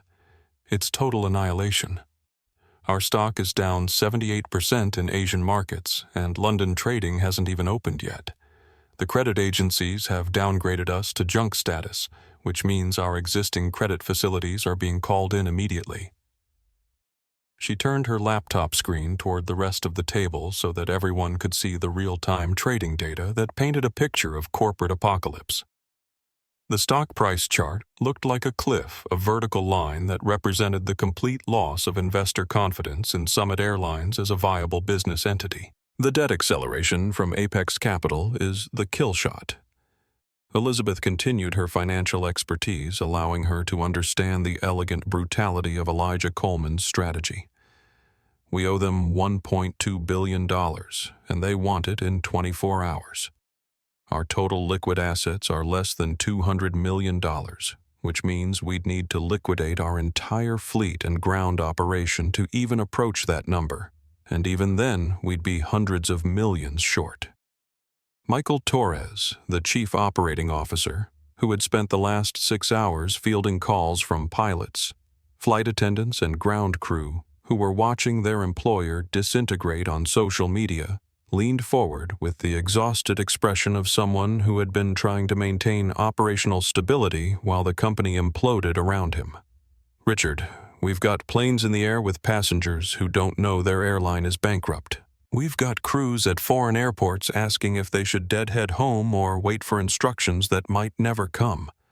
I need to know what to tell people." The operational crisis was almost as challenging as the financial one because Summit Airlines couldn't simply stop flying without stranding thousands of passengers around the world and potentially violating international aviation agreements that required carriers to provide reasonable accommodations for travelers who had purchased tickets in good faith. But continuing to operate while bankrupt raised legal and ethical questions about accepting money for services they might not be able to provide. "We try to complete the flights already in progress," Richard said, understanding that these might be the last operational decisions he would ever make as CEO of the company his family had built. "But we suspend all new bookings immediately, and we start working with other carriers to accommodate passengers who have future reservations." The irony wasn't lost on anyone in the room that Summit Airlines was discussing cooperation with competitor airlines while their own company died because they had refused to cooperate with a passenger who had simply wanted to sit in the seat he had purchased. The viral video that had triggered their financial collapse was still playing on the conference room monitors, a constant reminder of how a simple decision to accommodate an entitled passenger had led to corporate suicide. Victoria Banks, the general counsel, who would soon be managing the legal aspects of bankruptcy proceedings and potentially criminal investigations into corporate governance failures, had been quiet throughout the meeting while she reviewed the mountain of legal implications that came with such a spectacular corporate collapse. When she finally spoke, her voice carried the weight of someone who understood that legal problems were about to compound financial problems in ways that would make recovery impossible. "Richard, we need to discuss personal liability issues," Victoria said, her words hanging in the air like a death sentence for everyone around the table. "The viral video shows our captain and crew assaulting a passenger to accommodate Brandon's preferences. That's not just bad customer service. That's potentially criminal assault, civil rights violations, and corporate negligence that could trigger personal liability for board members and senior executives." The legal implications were staggering because they extended far beyond the immediate financial crisis into territory that could result in criminal charges, personal bankruptcy for executives, and civil penalties that would follow individuals long after Summit Airlines ceased to exist. The video evidence was so clear and the injustice so obvious that prosecutors around the world were already discussing whether to file charges under various jurisdictions' assault and civil rights statutes. "Where is Brandon?" Richard asked, his voice barely audible as he contemplated the reality that his son's entitlement had not only destroyed the family business but potentially exposed everyone associated with the company to criminal prosecution. He needs to understand what his actions have cost not just our family but everyone in this room and the 40,000 people who work for this company. Elizabeth checked her phone and pulled up the flight tracking information that showed Summit Airlines Flight 882 was still 6 hours away from landing at Heathrow, which meant that Brandon was currently enjoying the window seat that had cost his family their entire corporate legacy, while remaining completely unaware of the destruction he had caused. The irony was so profound that it would have been funny if it weren't devastating so many lives. "He's still in the air," Elizabeth reported. The captain turned off the Wi-Fi mid-flight, ostensibly due to technical problems, but probably because passengers were trying to share what they witnessed. "Brandon has no idea what's happening to the company." Richard thought about the conversation he would have with his son when Flight 882 finally landed, how he would explain that a preference for a window seat had cost them not just their business, but potentially their freedom, their reputation, and their financial security. He thought about explaining to his employees that their pensions were gone, their health insurance was terminated, and their careers with Summit Airlines were over, because the boss's son couldn't tolerate sitting in an aisle seat. The conference room door burst open to admit Peter Walsh, the director of communications, whose job for the past 4 hours had been to manage media relations for a company that was collapsing too quickly for traditional crisis management strategies. His face was flushed with the particular stress of someone who had been fielding calls from reporters, regulatory agencies, and government officials who all wanted official statements about a situation that was evolving faster than corporate communications could keep up with. Richard I need a statement for the media, Peter said, his voice carrying the urgency of someone who understood that the company's public narrative was being written by others, while Summit Airlines remained silent. The lobby is full of reporters, and they're not going away until we give them something official. What do I tell them? Richard looked around the table at the executives who had helped him build Summit Airlines into a global carrier, and he realized that he was looking at the end of a corporate era. These people had dedicated their careers to a company that would cease to exist within hours, and they deserved better than to watch their life's work destroyed because his son couldn't handle being told no. Tell them that Summit Airlines accepts full responsibility for the unconscionable treatment of Mr. Coleman Richard, said, his voice gaining strength as he decided to prioritize honesty over damage control. Tell them that we are conducting a complete review of our customer service policies, that everyone involved in the incident is being terminated immediately, and that we are cooperating fully with all investigations into what went wrong. Richard Victoria interrupted her legal training, making her reflexively cautious about admissions of liability that could be used in criminal proceedings. I need to advise you that accepting responsibility could complicate our legal position if prosecutors decide to file charges. Our legal position is already impossible, Richard replied, understanding that the viral video had made denial or equivocation pointless. Trying to minimize our responsibility now would just make us look dishonest in addition to incompetent. At least this way we can try to salvage some dignity from the wreckage. At exactly 8 a.m. London time, the deadline that Elijah Coleman had set for Summit Airlines to arrange repayment of their $1.2 billion debt obligation, passed without resolution, automatically triggering the bankruptcy proceedings that would liquidate the company's assets to satisfy creditor claims.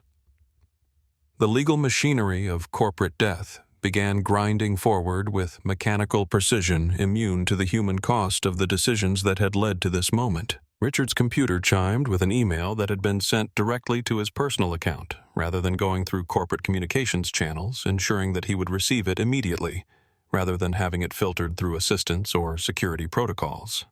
When he opened the message and saw Elijah Coleman's name in the sender field, he knew he was about to read his company's obituary written by the man who had the power to destroy or save them. The email was brief, personal, and devastating in its clarity about the direct connection between Brandon's behavior and the destruction of everything the Hartwell family had built over decades. As Richard read Elijah's explanation of how his son's cruelty had triggered the financial warfare that was destroying Summit Airlines, he felt the weight of complete failure settling on his shoulders like a physical burden. "We're finished," Richard said quietly, closing his laptop and looking around the table at the executives who had trusted him to lead them through the crisis that his family had created. Mr. Coleman was the passenger that Brandon had removed from the aircraft. The merger we needed to survive is dead, the debt we can't repay is due, and we are officially bankrupt as of 8 o'clock this morning. The silence that followed was broken only by the sounds of London traffic 45 floors below, and the distant ringing of phones that would go unanswered as Summit Airlines ceased to function as a going concern. 40 years of corporate history, 40,000 jobs, and billions of dollars in shareholder value had been destroyed because a spoiled rich kid couldn't tolerate being told that someone else's dignity mattered more than his preferences. As the executives filed out of the boardroom to begin the process of corporate liquidation and personal soul-searching that would occupy them for years to come, Richard Hartwell remained alone at the conference table, staring out at a London skyline that no longer belonged to him. In 6 hours, his son would step off an aircraft expecting to be treated like royalty, and instead would walk into the ashes of an empire that he had burned down for a window seat. The wheels of Summit Airlines Flight 882 touched down at Heathrow Airport at 2:47 p.m. London time. The massive Boeing 777 completing what would unknowingly become one of the final flights in the company's history as the aircraft taxied past emergency vehicles and media trucks that had been gathering for hours to document the arrival of the passengers who had witnessed and participated in the viral incident that destroyed a billion-dollar airline overnight. Inside the first-class cabin, Brandon Hartwell was stretching languidly in seat 1. Completely oblivious to the fact that his preference for a window view had cost his family their entire corporate legacy and left 40,000 employees facing unemployment. The 7-hour flight had been blissfully disconnected from the global communications networks that were buzzing with news of Summit Airlines' bankruptcy, and Brandon had spent the journey enjoying the premium service and extra space that he believed he deserved simply by virtue of his last name and family connections. Captain David Morrison was preparing for what he expected would be a routine arrival procedure, potentially followed by commendations from management for his decisive handling of the disruptive passenger who had challenged his authority the night before. Morrison had no way of knowing that his casual brutality toward Elijah Coleman had been broadcast to millions of viewers around the world, or that his decision to escalate a seating dispute into physical violence had triggered investigations by multiple law enforcement agencies and aviation regulators. The aircraft's public address system crackled to life, with Morrison's voice carrying the same authoritative tone that had characterized his interactions with passengers throughout his career. "Ladies and gentlemen, welcome to London Heathrow. The current time is 2:50 p.m. and the temperature is 12 degrees Celsius. Please remain seated with your seatbelts fastened until we reach the gate and the aircraft has come to a complete stop." But as Flight 882 approached its assigned gate, Morrison could see through the cockpit windows that something was different about this arrival. Instead of the usual ground crew and baggage handlers, the gate area was surrounded by police vehicles, unmarked cars that suggested federal investigators, and media trucks with satellite dishes that indicated significant news interest in whatever was about to unfold. "Control, this is Summit 882. Morrison radioed to the air traffic controllers who were managing ground movements around the terminal. "I'm seeing unusual activity around our gate assignment. Are there any security concerns I should be aware of?" The response from air traffic control was professionally neutral, but carried an undertone that suggested Morrison should prepare for complications. "Summit 882, be advised that authorities will be boarding your aircraft upon arrival for passenger and crew interviews related to an ongoing investigation. Please follow standard procedures and await further instructions from ground personnel." Brandon Hartwell was gathering his belongings from the overhead compartment when he noticed the flashing lights visible through the cabin windows. But his first assumption was that the police presence was probably related to some other passenger's problems, rather than anything that would affect him personally. His sense of entitlement was so complete that it never occurred to him that he might be the target of law enforcement attention, despite having orchestrated the removal of an innocent passenger through manipulation and family connections. The aircraft door opened to reveal not the smiling ground crew that Brandon expected, but rather a delegation of serious-looking individuals who carried themselves with the authority of people accustomed to investigating corporate wrongdoing and criminal behavior. Detective Inspector Sarah Matthews from the Metropolitan Police was accompanied by agents from the Serious Fraud Office, investigators from the Civil Aviation Authority, and representatives from multiple regulatory agencies that had been mobilized to respond to the international incident. Captain Morrison, Detective Inspector Matthews said as she boarded the aircraft with a gravity that immediately indicated this was not a routine law enforcement contact. "You are being detained for questioning regarding an incident of assault and unlawful imprisonment that occurred on this aircraft. You have the right to remain silent, and anything you say may be used as evidence in criminal proceedings."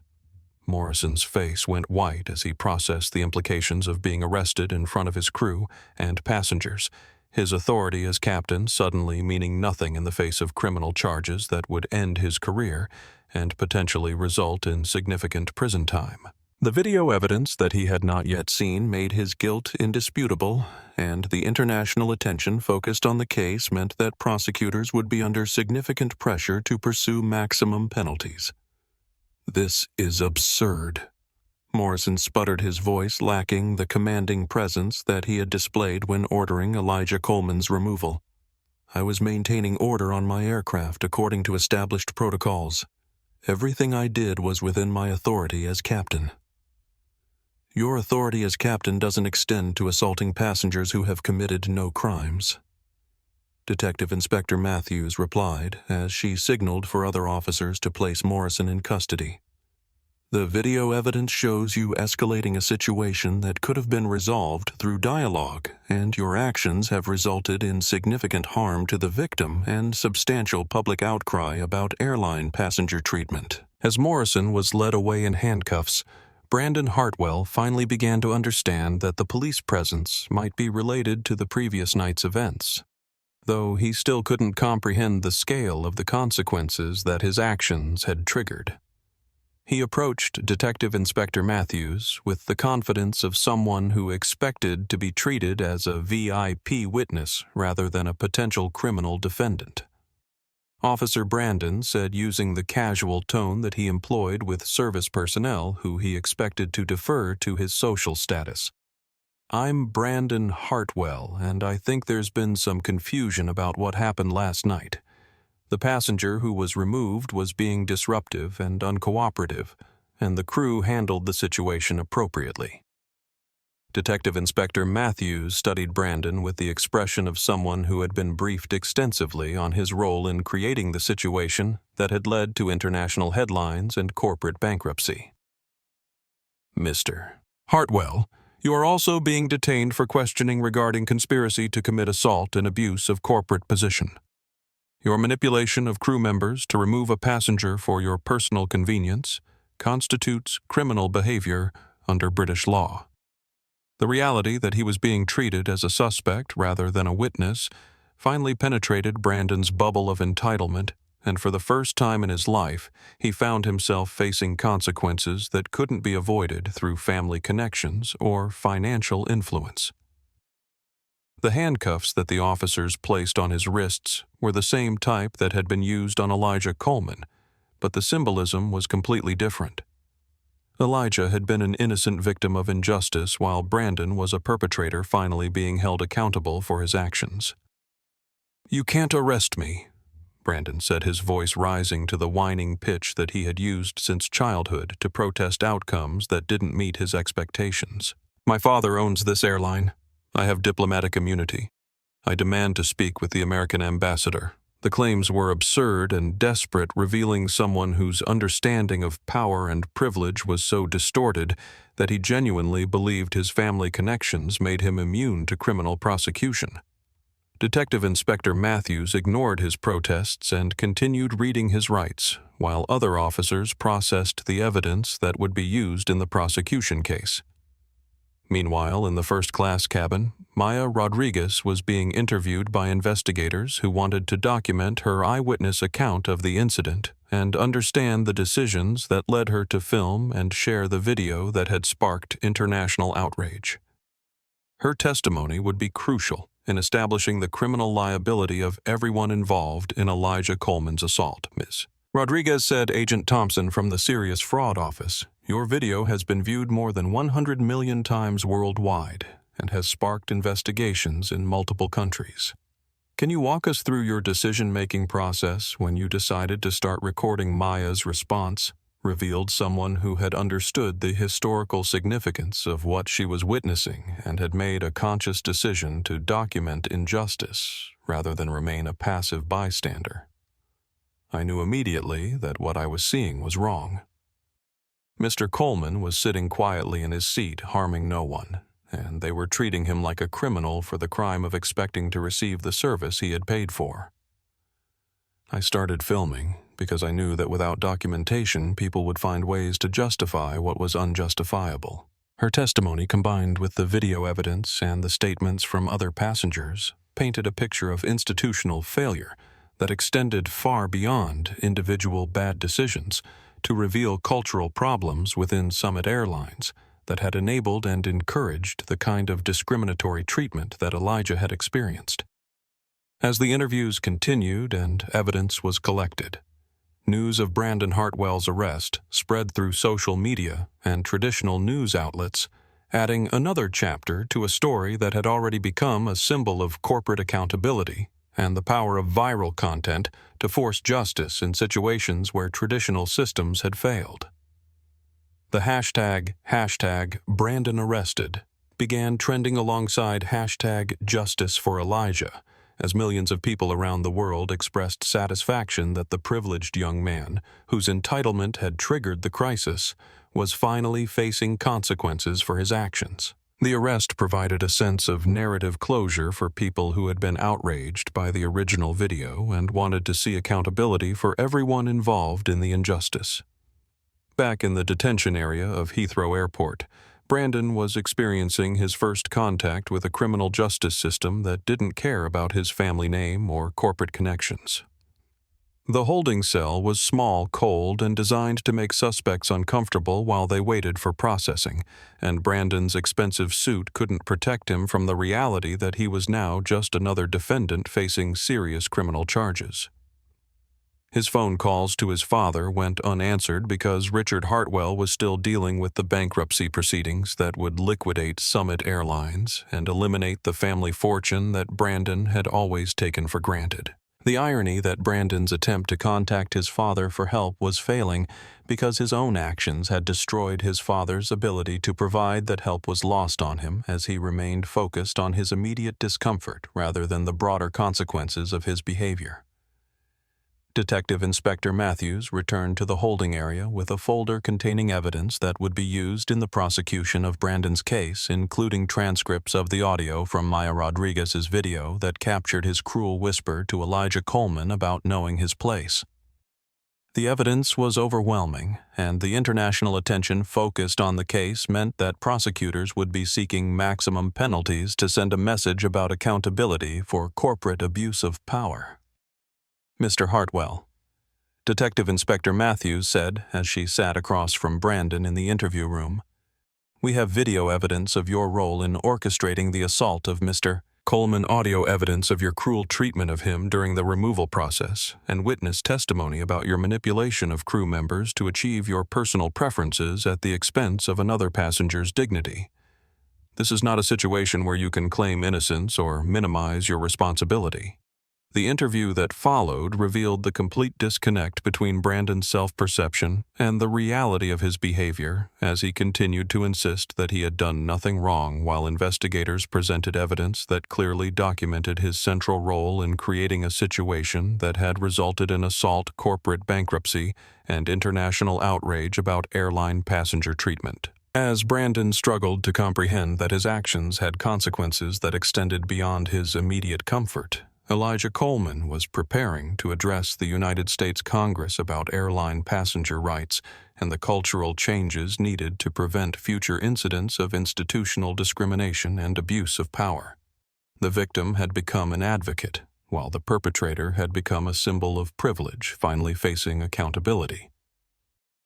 The oak-paneled federal courtroom in Lower Manhattan buzzed with the subdued energy of journalists, legal observers, and former Summit Airlines employees who had gathered to witness the sentencing of Richard Hartwell, whose transformation from respected aviation executive to criminal defendant had become a cautionary tale about corporate leadership and family accountability that would be studied in business schools for decades to come. 6 months had passed since the viral video of Elijah Coleman's assault had triggered the collapse of Summit Airlines, and the legal proceedings that followed had revealed a pattern of corporate dysfunction that extended far beyond the single incident that had captured global attention.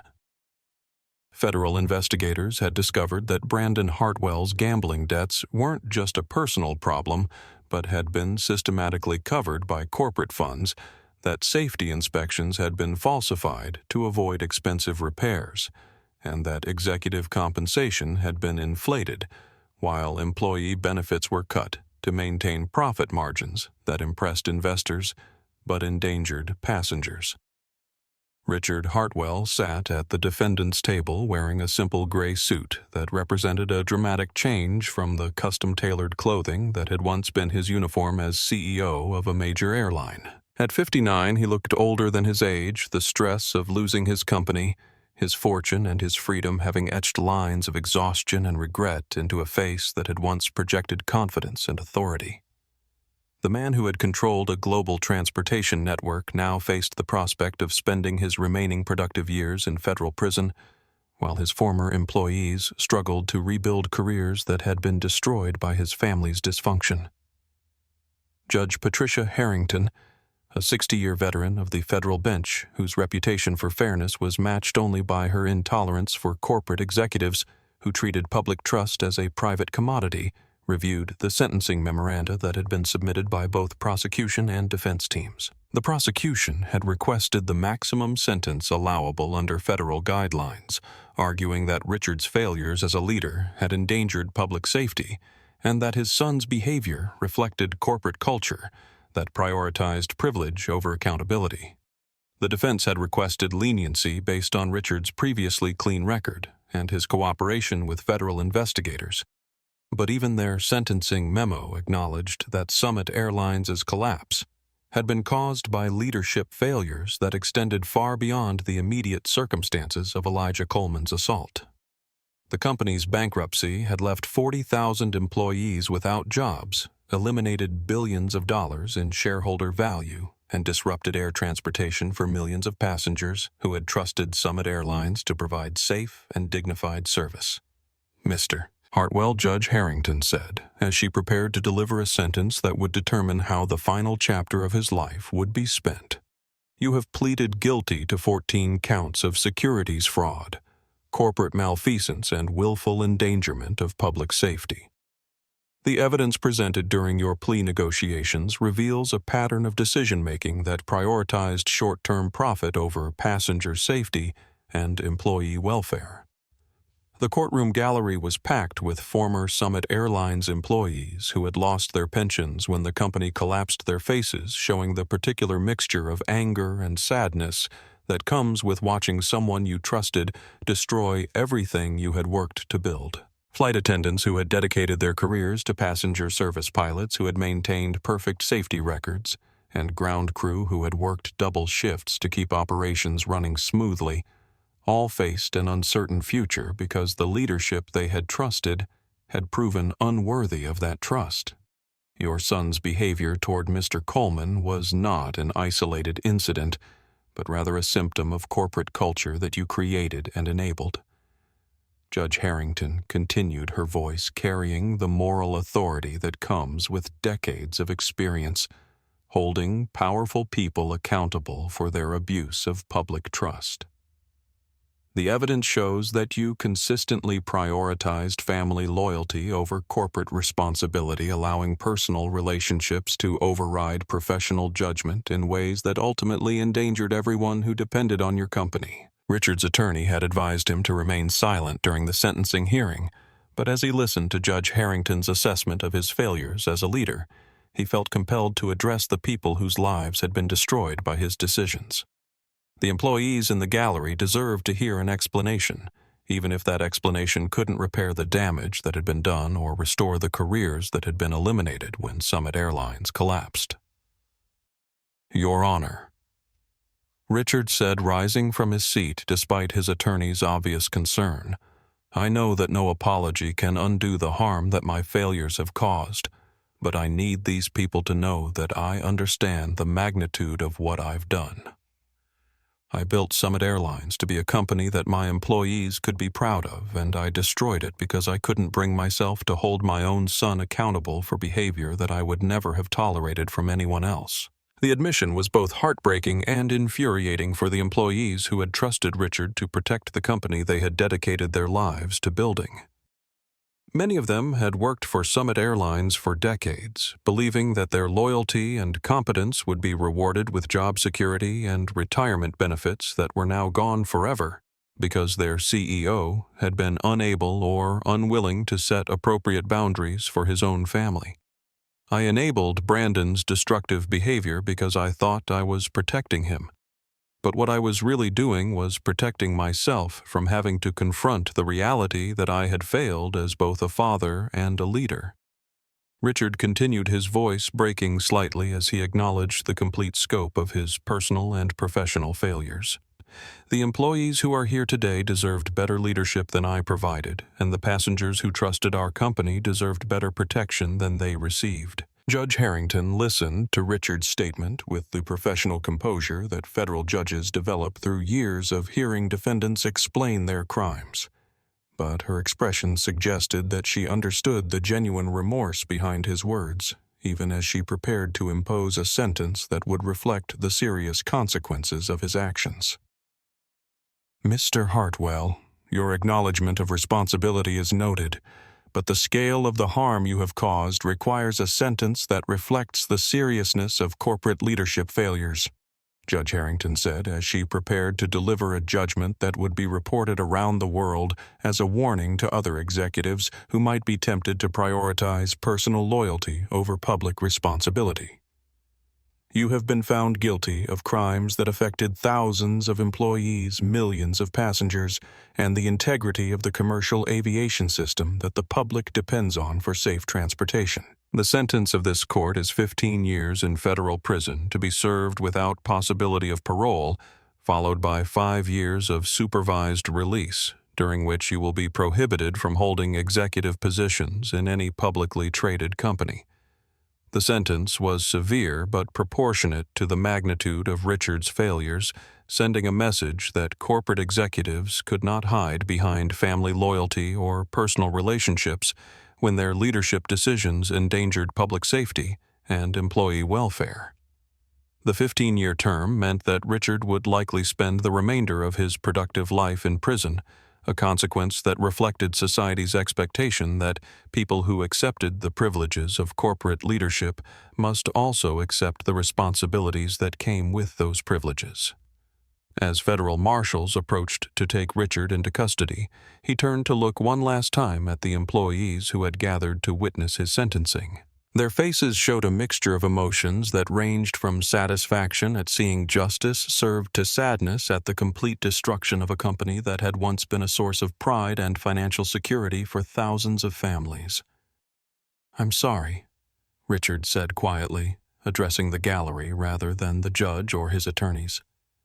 "I know that doesn't fix anything, but I need you to know that I understand what I took from you, and I will spend the rest of my life regretting that I wasn't strong enough to be the leader you deserved." The apology was inadequate but sincere, and several former employees nodded in acknowledgement of Richard's words, even as they watched him being led away in handcuffs to begin a prison sentence that would likely last until he was too old to pose any further threat to corporate governance or public safety. Outside the courthouse, Maya Rodriguez was conducting interviews with news organizations that had covered the Summit Airline story from the viral video through the bankruptcy and criminal trials that had followed. Her decision to film and share Elijah Coleman's assault had triggered a chain of events that changed corporate behavior throughout the aviation industry and established new standards for passenger treatment that extended far beyond the specific incident that had captured her attention. The sentencing of Richard Hartwell represents accountability for corporate culture that enabled discrimination and abuse, Maya told reporters who had gathered to document the conclusion of a legal process that had become a symbol of justice in an era when corporate executives often escaped consequences for their failures. But the real victory is the changes that airlines around the world have made to ensure that no passenger ever again experiences what Mr. Coleman experienced on that flight. The industry-wide changes that Maya referenced had been substantial and immediate as airlines around the world implemented new training programs, passenger protection policies, and oversight mechanisms designed to prevent the kind of institutional failures that had destroyed Summit Airlines.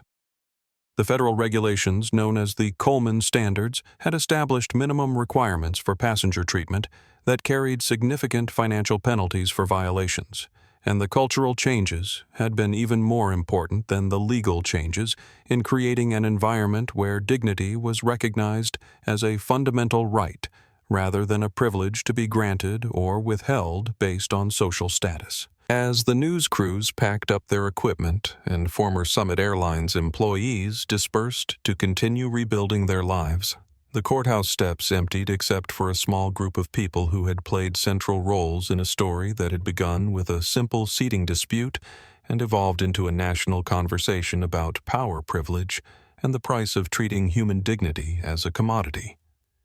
The empty courthouse steps served as a fitting metaphor for the complete destruction of Summit Airlines' corporate legacy.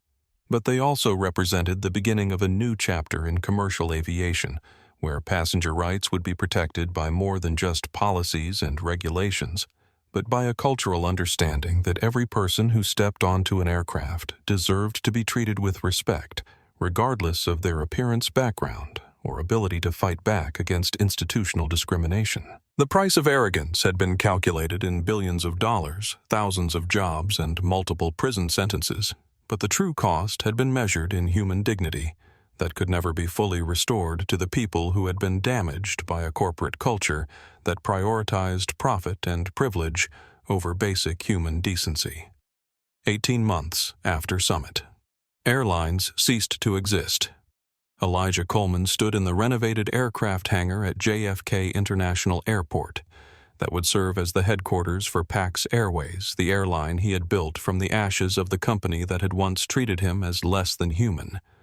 The space that had once stored Summit's fleet of aging aircraft now housed the gleaming new Boeing 787s that represented not just a different approach to commercial aviation, but a fundamental reimagining of what it meant to treat passengers with dignity and respect. The transformation of the physical space reflected the deeper philosophical changes that Elijah had implemented throughout every aspect of Pax Airways operations.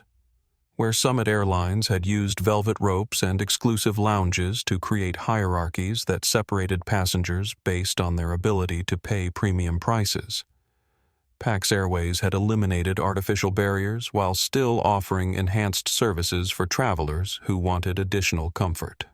The company's motto, "Dignity is not an upgrade," was painted in elegant script across the hangar wall, a constant reminder that respect for human worth was the foundation upon which everything else was built.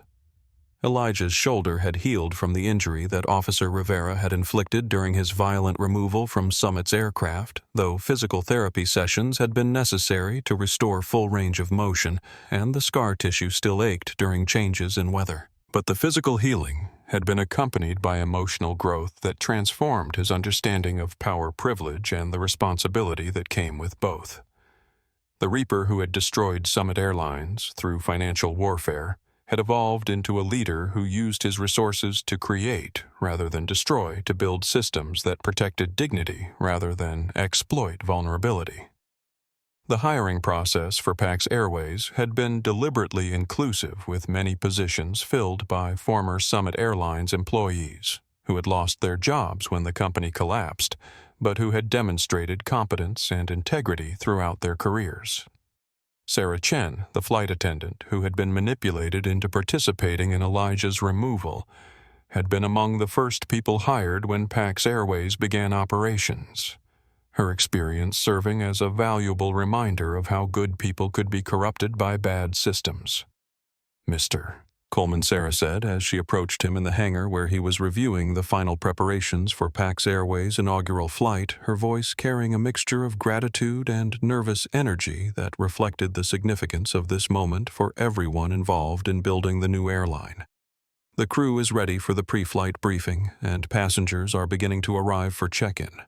Are you ready to show the world how commercial aviation should work?" Sarah's transformation from a nervous rule follower who had enabled injustice into a confident advocate for passenger rights had been one of the most satisfying aspects of building Pax Airways for Elijah. Her experience with Summit Airlines had taught her valuable lessons about the importance of standing up for principles even when doing so created personal risk, and her leadership of PAX Airways' passenger experience team ensured that every employee understood that their primary responsibility was protecting dignity rather than enforcing arbitrary hierarchies.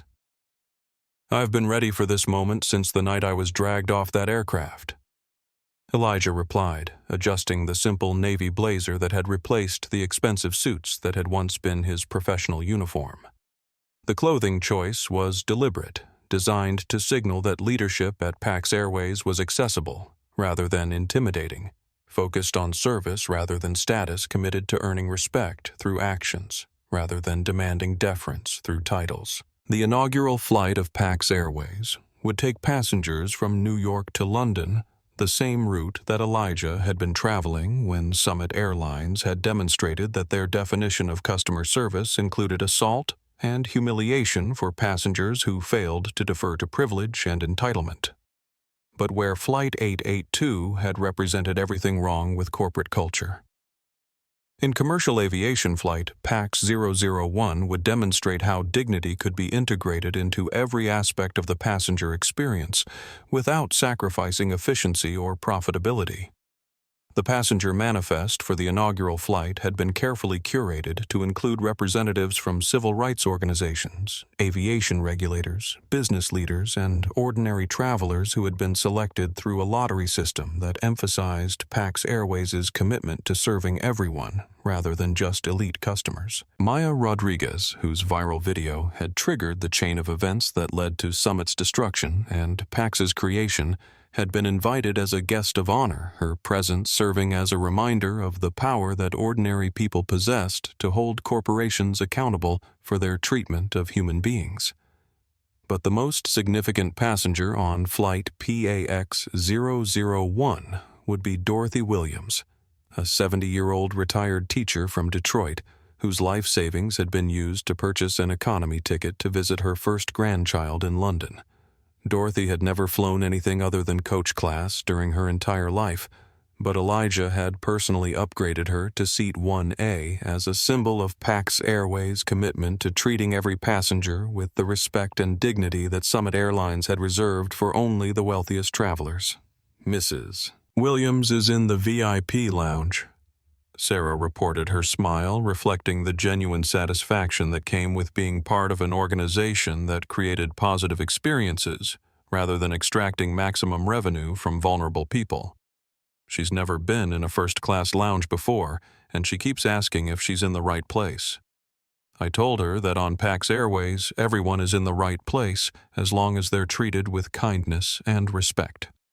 The VIP lounge at PAX Airways bore no resemblance to the exclusive spaces that traditional airlines use to separate premium passengers from economy travelers. Instead of creating barriers based on ticket prices, the lounge was designed as a community space where all passengers could access comfortable seating, complimentary refreshments, and assistance with travel needs. The philosophy was that everyone who chose to fly with PAX Airways deserved access to basic comforts rather than having those comforts rationed based on economic status. Elijah made his way through the terminal toward the departure gate, stopping to greet passengers and employees with the personal attention that had become his trademark as CEO of an airline that prioritized human connections over operational efficiency. His approach to leadership had been shaped by his understanding that the assault on Summit Airlines Flight 882 hadn't been caused by individual malice, but by institutional systems that encouraged people to treat others as obstacles rather than human beings deserving of respect. At the departure gate, he found Dorothy Williams sitting quietly in the boarding area, her face showing the particular mixture of excitement and nervousness that comes with experiencing something completely new at an age when most people have settled into predictable routines. Her small suitcase sat beside her chair, and she was reading a paperback novel while occasionally glancing around the gate area with the wonder of someone who was still processing the reality that she would soon be flying in luxury that she had never expected to experience. "Mrs. Williams," Elijah said as he approached her seat, his voice carrying the warmth of someone who genuinely enjoyed meeting the people his airline served. "I'm Elijah Coleman, and I wanted to personally welcome you to Pax Airways. I understand you're traveling to London to meet your first grandchild." Dorothy looked up from her book with the startled expression of someone who wasn't accustomed to being addressed by corporate executives, her eyes widening as she realized that the casually dressed man speaking to her was the same person whose story had been broadcast around the world after his assault on Summit Airlines. The recognition was followed by a smile that revealed someone who understood that she was witnessing something historically significant. "Mr. Coleman," Dorothy said, rising from her seat, despite Elijah's gesture that she should remain comfortable. "I saw what happened to you on that airplane, and I want to thank you for turning something so terrible into something so beautiful. My granddaughter is going to grow up in a world where what you built here makes a difference for people like me." The conversation with Dorothy reminded Elijah of why he had chosen to create Pax Airways rather than simply destroying Summit Airlines and moving on to other investment opportunities. The personal satisfaction of building something positive from the ashes of corporate failure had proven more rewarding than any financial return, and the knowledge that his experience with discrimination had been transformed into systemic change gave meaning to trauma that could have easily resulted in cynicism and withdrawal. Mrs. Williams, Elijah said, understanding that this moment represented not just the launch of a new airline, but the completion of a personal journey from victimization to empowerment. "Your presence on this flight reminds me that business success should be measured not just by profit margins, but by the positive impact we have on people's lives. Thank you for trusting us with your first flight in first class." The boarding process for Flight PAX-001 reflected the egalitarian principles that guided every aspect of Pax Airways operations, with passengers being invited onto the aircraft based on their readiness to travel rather than artificial hierarchies based on ticket prices or frequent flyer status. Families with small children boarded first, followed by passengers with mobility challenges, and then everyone else in whatever order felt natural and efficient. Dorothy Williams was escorted to seat 1A by Sarah Chen, who took personal satisfaction in ensuring that the first passenger to occupy the seat that had been the center of so much conflict would experience nothing but kindness and respect. The seat that had once been the symbol of exclusivity and entitlement was now occupied by someone who represented the democratic ideals that Pax Airways had been created to embody. As passengers settled into their seats and prepared for takeoff, Elijah made his way through the cabin with a coffee pot, personally serving refreshments to travelers who were initially startled to discover that the CEO of the airline was working as a flight attendant. The role reversal was intentional, designed to demonstrate that leadership at Pax Airways meant service rather than dominance, humility rather than arrogance, connection rather than isolation. "Refill," Sir Elijah asked a businessman in row 4 who was reviewing financial documents on his laptop, the same type of work that Elijah had been doing when Summit Airlines decided that his presence in first class was inappropriate. The passenger looked up from his computer with obvious surprise at being served by someone he recognized as one of the most successful investors in American business. "Mr. Coleman, you don't need to serve me coffee," the passenger said, his voice carrying the particular confusion that comes with experiencing service from someone whose net worth exceeded that of many small countries. "I'm perfectly capable of getting my own refreshments. Everyone on this aircraft is capable of taking care of themselves," Elijah replied, pouring the coffee with the same attention to detail that he brought to billion-dollar investment decisions. "But sometimes the most important thing we can do is take care of each other. That's the foundation of everything we're trying to build here at Pax Airways." The simple gesture of serving coffee represented a profound philosophical shift from the corporate culture that had enabled his assault on Summit Airlines Flight 882, where hierarchy had been enforced through exclusion and dignity had been rationed based on social status. At Pax Airways, leadership meant identifying and serving the needs of others, rather than demanding that others serve your needs. As Flight Pax 001 prepared for takeoff, Elijah returned to his seat in the coach section of the aircraft, surrounded by passengers who represented the diversity of people that commercial aviation was designed to serve. The view from economy class was different from the isolation of first class, offering a perspective on the airline experience that reminded him daily of the responsibility that came with creating systems that affected thousands of people's lives.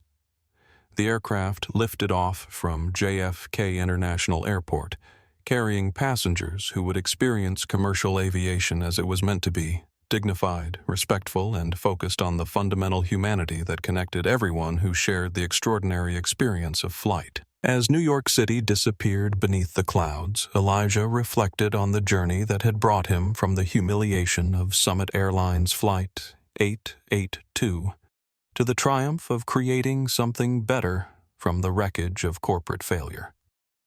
The reaper had become a builder, the victim had become a leader, and the man who had been told to know his place had created a place where everyone was treated with the dignity that should be the birthright of every human being. 6 months after Pax Airways' inaugural flight, Elijah Coleman stood at the boarding gate of the same terminal where Summit Airlines had once operated, watching passengers prepare to board another flight to London that would demonstrate how far commercial aviation had evolved since that night when his dignity had been traded for a spoiled rich kid's preference for a window seat. The transformation of the physical space reflected deeper changes in industry culture, with airline employees throughout the terminal treating passengers with a level of respect and attention that would have been unimaginable during Summit's reign of institutionalized indifference. The gate area buzzed with the excited conversations of travelers who had chosen Pax Airways not just for its competitive prices and reliable service, but for the company's reputation as an airline that treated every passenger like a human being deserving of respect rather than a revenue source to be maximized or a problem to be managed. Word-of-mouth marketing had proven more effective than any advertising campaign, as satisfied customers shared stories of positive experiences that contrasted sharply with the horror stories that had become commonplace with other carriers. Maya Rodriguez was waiting in the departure lounge, her presence serving as a reminder of the viral video that had changed everything and her continued advocacy for passenger rights that had made her a global symbol of the power that ordinary people possessed to hold corporations accountable for their treatment of human beings. Her decision to become Pax Airways' official spokesperson had been motivated not by financial considerations, but by her belief that the airline represented something genuinely different in an industry that had forgotten its responsibility to serve rather than exploit. Elijah, Maya said as she approached him near the boarding podium, her smile reflecting the satisfaction of someone who had watched a terrible incident transform into lasting, positive change. I wanted you to know that the documentary about passenger rights that we've been working on has been accepted by Sundance, and we're planning a premiere that will bring together everyone whose lives were changed by what happened on Summit Flight 882. The documentary project had evolved from Maya's original desire to tell the story of Elijah's assault into a broader examination of dignity power and the ways that viral content could force social change in situations where traditional advocacy had failed. The film included interviews with former Summit employees who had found new careers with Pax Airways aviation regulators who had implemented the Coleman standards for passenger protection, and ordinary travelers whose experiences had been transformed by industry-wide changes that prioritized human dignity over operational convenience. I'm honored to be part of a story that extends far beyond my personal experience, Elijah replied, understanding that his assault had become meaningful not because of the injustice it represented, but because of the positive changes it had triggered throughout commercial aviation. The real heroes of this story are people like you who refused to remain silent when they witnessed wrongdoing, and employees like Sarah who chose to learn and grow rather than making excuses for participating in something they knew was wrong. Sarah Chen appeared at Elijah's shoulder, carrying the confident bearing of someone who had transformed from a nervous rule follower into a passionate advocate for passenger rights and employee empowerment. Her role as PAX Airways' Director of Passenger Experience had evolved beyond traditional customer service into something approaching social work as she helped design systems that protected vulnerable travelers from the kind of institutional discrimination that had once been standard practice throughout the industry. The boarding process is ready to begin. Sarah reported, her voice carrying the professional competence that came with managing operations for an airline that had achieved industry-leading satisfaction ratings while maintaining profitability through efficiency rather than exploitation. Mrs. Williams is back with us for her return flight to Detroit, and she's asked to speak with you personally about something important. Dorothy Williams had become an unofficial ambassador for PAX Airways, sharing her experience of being treated with dignity and respect in Seat 1. With friends, family, and anyone who would listen to stories about an airline that proved customer service could be both profitable and humane. Her return flight to London had been booked months in advance, not because she needed to travel for any particular purpose, but because she wanted to experience again the joy of being treated like a valued human being rather than an inconvenience to be tolerated. Elijah found Dorothy in the priority boarding area, not because she had paid extra fees or accumulated elite status points, but because PAX Airways' boarding process prioritized passengers who might need additional assistance or simply deserved recognition for their loyalty and kindness.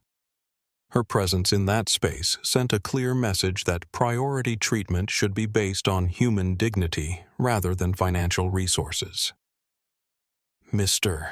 Coleman," Dorothy said, as he approached her face, showing the particular brightness that comes with having positive news to share. "I wanted to tell you that my granddaughter Elizabeth has decided to study business in college because she wants to build companies like PAX Airways that make the world better for everyone. You've inspired a new generation to believe that business can be a force for good." The conversation with Dorothy reminded Elijah of why building PAX Airways had been more satisfying than any previous business venture, despite generating lower financial returns than the aggressive investment strategies that had earned him the nickname the Reaper. The knowledge that his response to injustice had created opportunities for young people to envision business as a tool for positive social change gave meaning to trauma that could have easily resulted in bitterness and withdrawal from public life. "Mrs. Williams," Elijah said, understanding that this conversation represented the true measure of success for everything he had built since that night on Summit Airlines Flight 882. "Elizabeth's decision to pursue business education reminds me that the most important legacy we can leave is inspiring others to continue the work of building systems that protect human dignity. Thank you for sharing her story with me." As passengers began boarding Flight PAX 247, the same London route that had once carried Elijah toward what he thought would be a routine business meeting, but which had instead become the catalyst for transforming an entire industry. He reflected on the circular nature of justice and redemption that had brought him back to the same gate where his journey had begun 18 months earlier. The physical space was unchanged, but everything else had been transformed by the understanding that treating people with respect was not just a moral imperative, but a practical business strategy that generated loyalty, satisfaction, and sustainable profitability. The passengers settling into their seats represented the diversity of people that commercial aviation was designed to serve business travelers whose companies had switched to PAX Airways because of its reputation for reliability and respect. Families whose vacation plans had been enhanced by an airline that treated children as passengers rather than problems. Elderly travelers whose mobility challenges were accommodated rather than resented. And young people whose first flying experiences would be characterized by dignity rather than discrimination. Dorothy Williams settled into Seat 1A with the comfort of someone who no longer felt like an imposter in spaces that had once been reserved for people with different economic circumstances or social connections. The seat that had once symbolized exclusivity and entitlement was now occupied by someone who represented the democratic ideals that PAX Airways had been created to embody, and her presence there sent a clear message about the company's values and priorities. Elijah made his way through the cabin with the same coffee pot that he had carried on the inaugural flight, personally serving passengers who no longer seemed surprised to receive direct attention from the CEO of one of the world's most innovative airlines. The practice had become a trademark of Pax Airways' leadership philosophy, demonstrating that authority should be used to serve rather than dominate, to connect rather than separate, to build community rather than enforce hierarchy. "Thank you for choosing Pax Airways," Elijah said to each passenger as he served their refreshments, the simple phrase carrying deeper meaning than the standard corporate pleasantries that had once characterized airline customer service.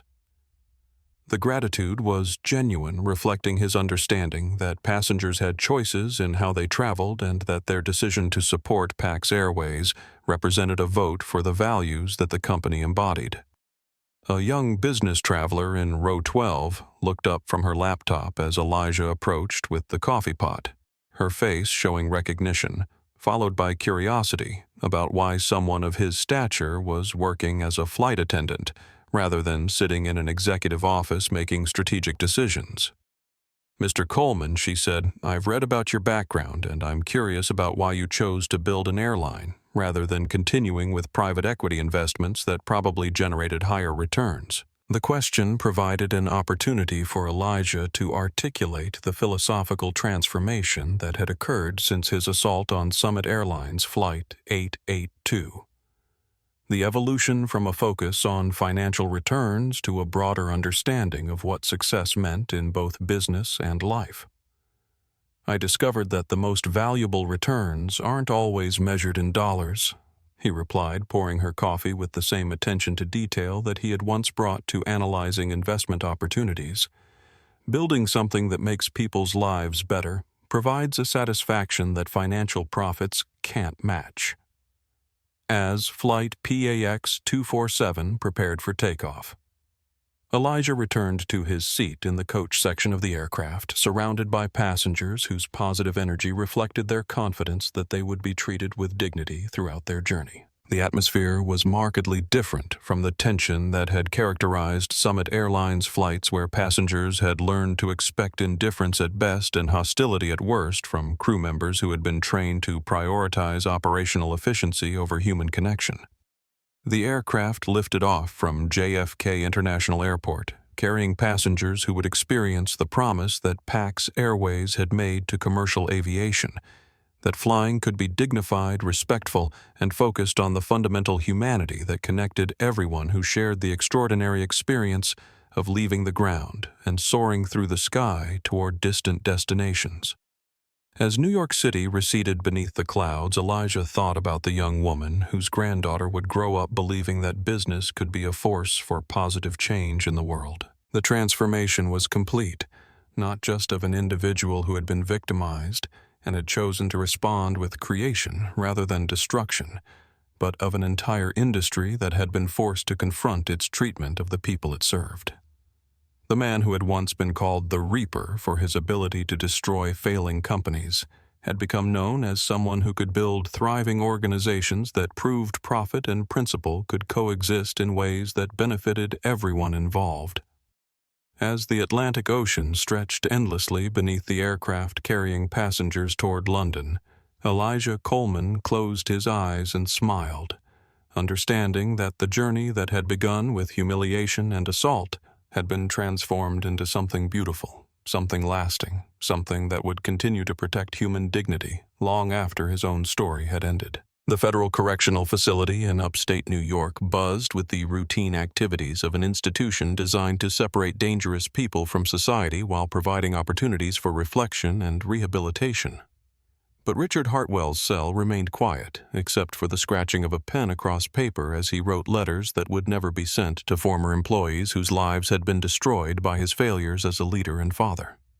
The man who had once controlled a global airline from a corner office in London now spent his days in an 8x10 room wearing prison-issued clothing and following schedules determined by corrections officers rather than corporate assistants. 24 months had passed since Richard's sentencing for securities fraud and corporate malfeasance, and the rhythm of prison life had given him time to contemplate the cascade of decisions that had led from Brandon's spoiled childhood to the collapse of Summit Airlines and the imprisonment of a father who had been unable to set appropriate boundaries for a son whose sense of entitlement had ultimately destroyed everything the family had built over decades of hard work and strategic planning.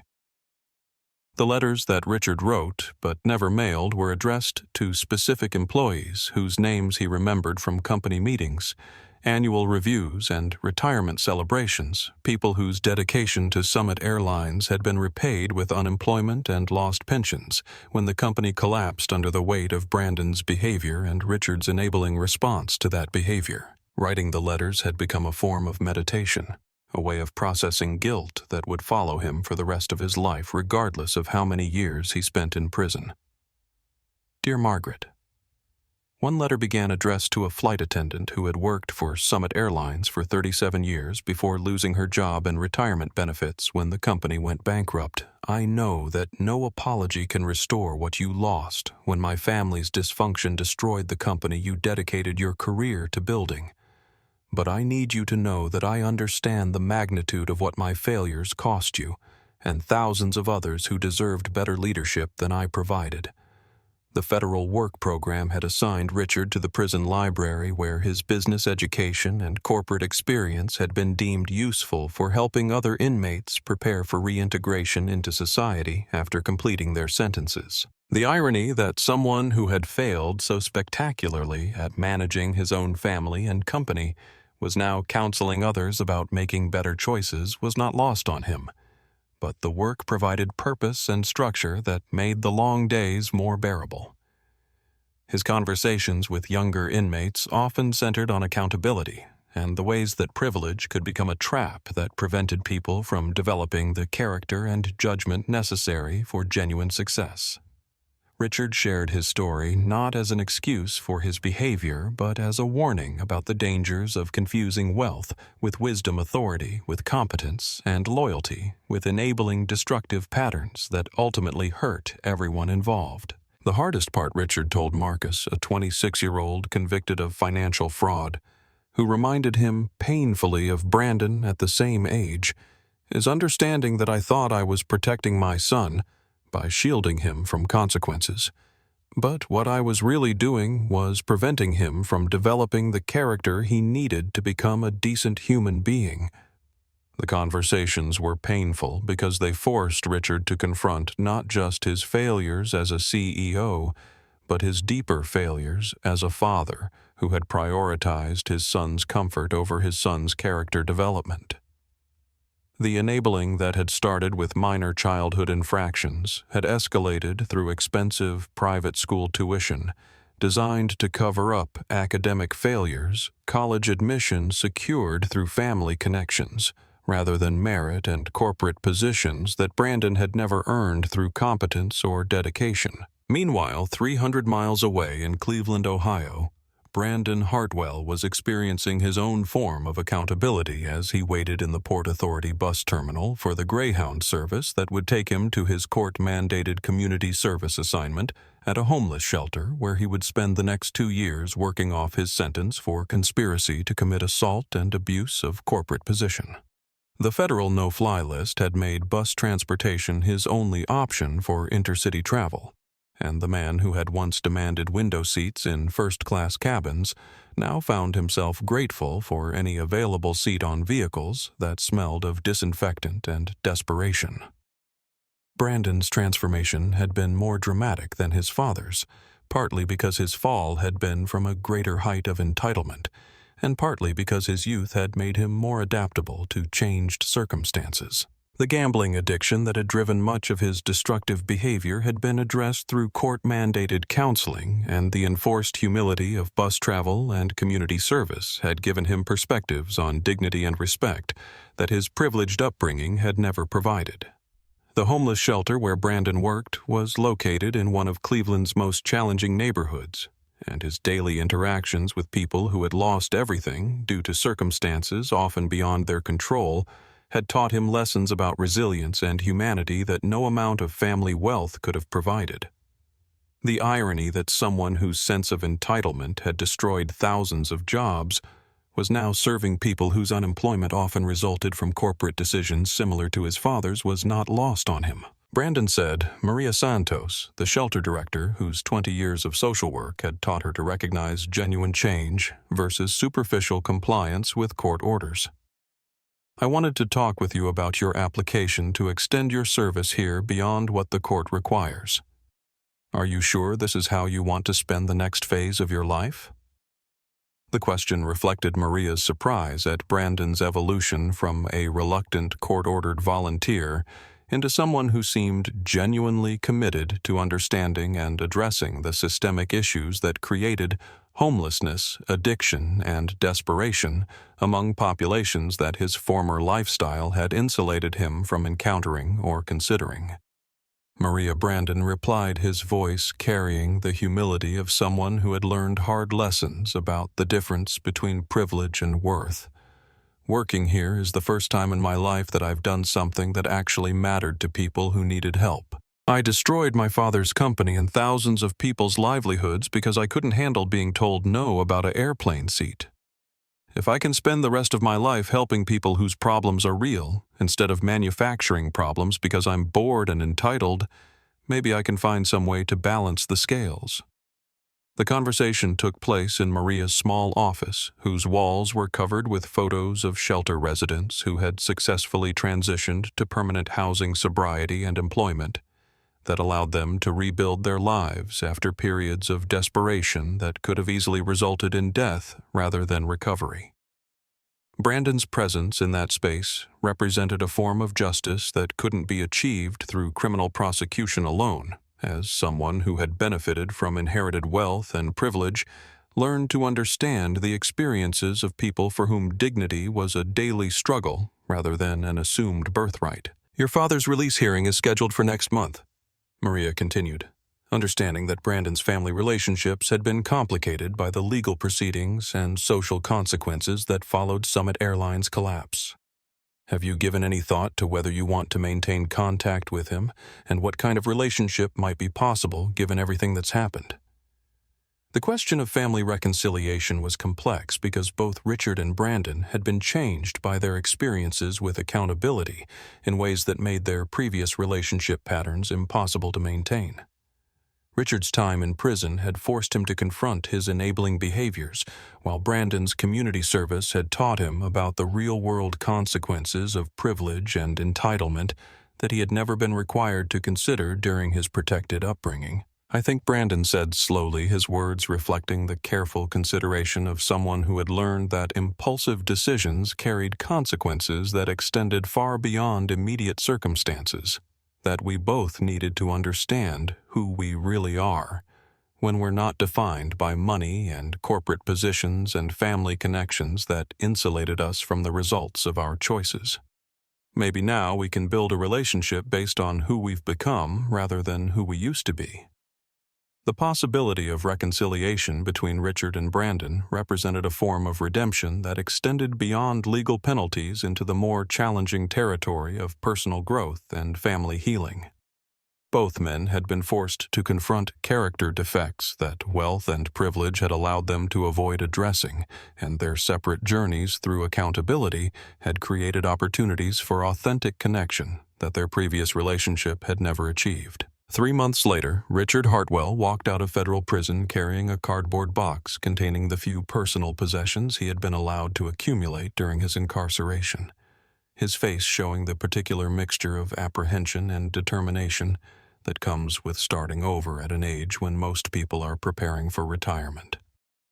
The supervised release program would restrict his activities for the next 5 years, but the restrictions felt like freedom compared to the regimented schedule of prison life.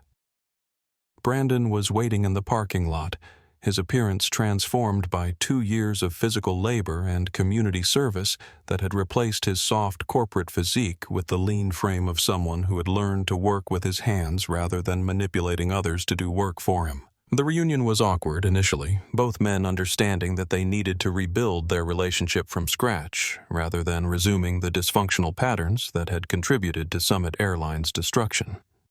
Dad Brandon said simply the word carrying more emotional weight than the elaborate apologies and explanations that had characterized their phone conversations during Richard's imprisonment. I found us a small apartment in Cleveland near the shelter where I work. It's not much, but it's a place to start over. The drive to Cleveland took place mostly in silence, both men processing the reality that their future would be defined not by inherited wealth or corporate positions, but by their ability to contribute positively to communities that had no reason to forgive or forget the damage they had caused. The luxury vehicles and first-class accommodations that had once characterized their travel were now replaced by Brandon's used sedan, and the understanding that their mobility was limited by court orders and financial constraints. The apartment Brandon had found was small, clean, and located in a working-class neighborhood where their neighbors included the kind of people who had lost jobs when Summit Airlines collapsed, people whose resilience and dignity had been tested by circumstances that the Hartwell family had created through their failures of leadership and character. Living among people they had harmed would serve as a daily reminder of their responsibility to contribute rather than consume, to build rather than destroy. "It's perfect," Richard said as he looked around the modest living space that would serve as his home during the final chapter of his life, understanding that perfection was now measured not by luxury, but by the opportunity to make amends through service, rather than continuing to take from communities that had already given too much to support his family's privileged lifestyle. The transformation of both Richard and Brandon Hartwell represented justice that extended beyond criminal penalties into the more challenging territory of character development and social responsibility. Their stories would never fully balance the scales of harm they had caused, but their commitment to spending the rest of their lives in service to others offered hope that even the most spectacular failures of privilege and entitlement could be transformed into lessons about dignity, accountability, and the possibility of redemption through genuine change. 5 years after the viral video that had destroyed Summit Airlines and transformed commercial aviation, Elijah Coleman stood before the House Transportation Committee in a congressional hearing room whose marble walls had witnessed decades of testimony about safety regulation and the responsibility that came with moving millions of people through the skies above America. The hearing had been called to review the effectiveness of the Coleman Standards, the federal passenger protection regulations that had been implemented in response to his assault, and the industry-wide cultural changes that had followed. The transformation in airline passenger treatment had been measurable and dramatic, with customer satisfaction scores rising across all carriers as employees were trained to prioritize dignity and respect over operational efficiency and complaint. Resolution systems were redesigned to address grievances before they escalated into confrontations that required law enforcement intervention.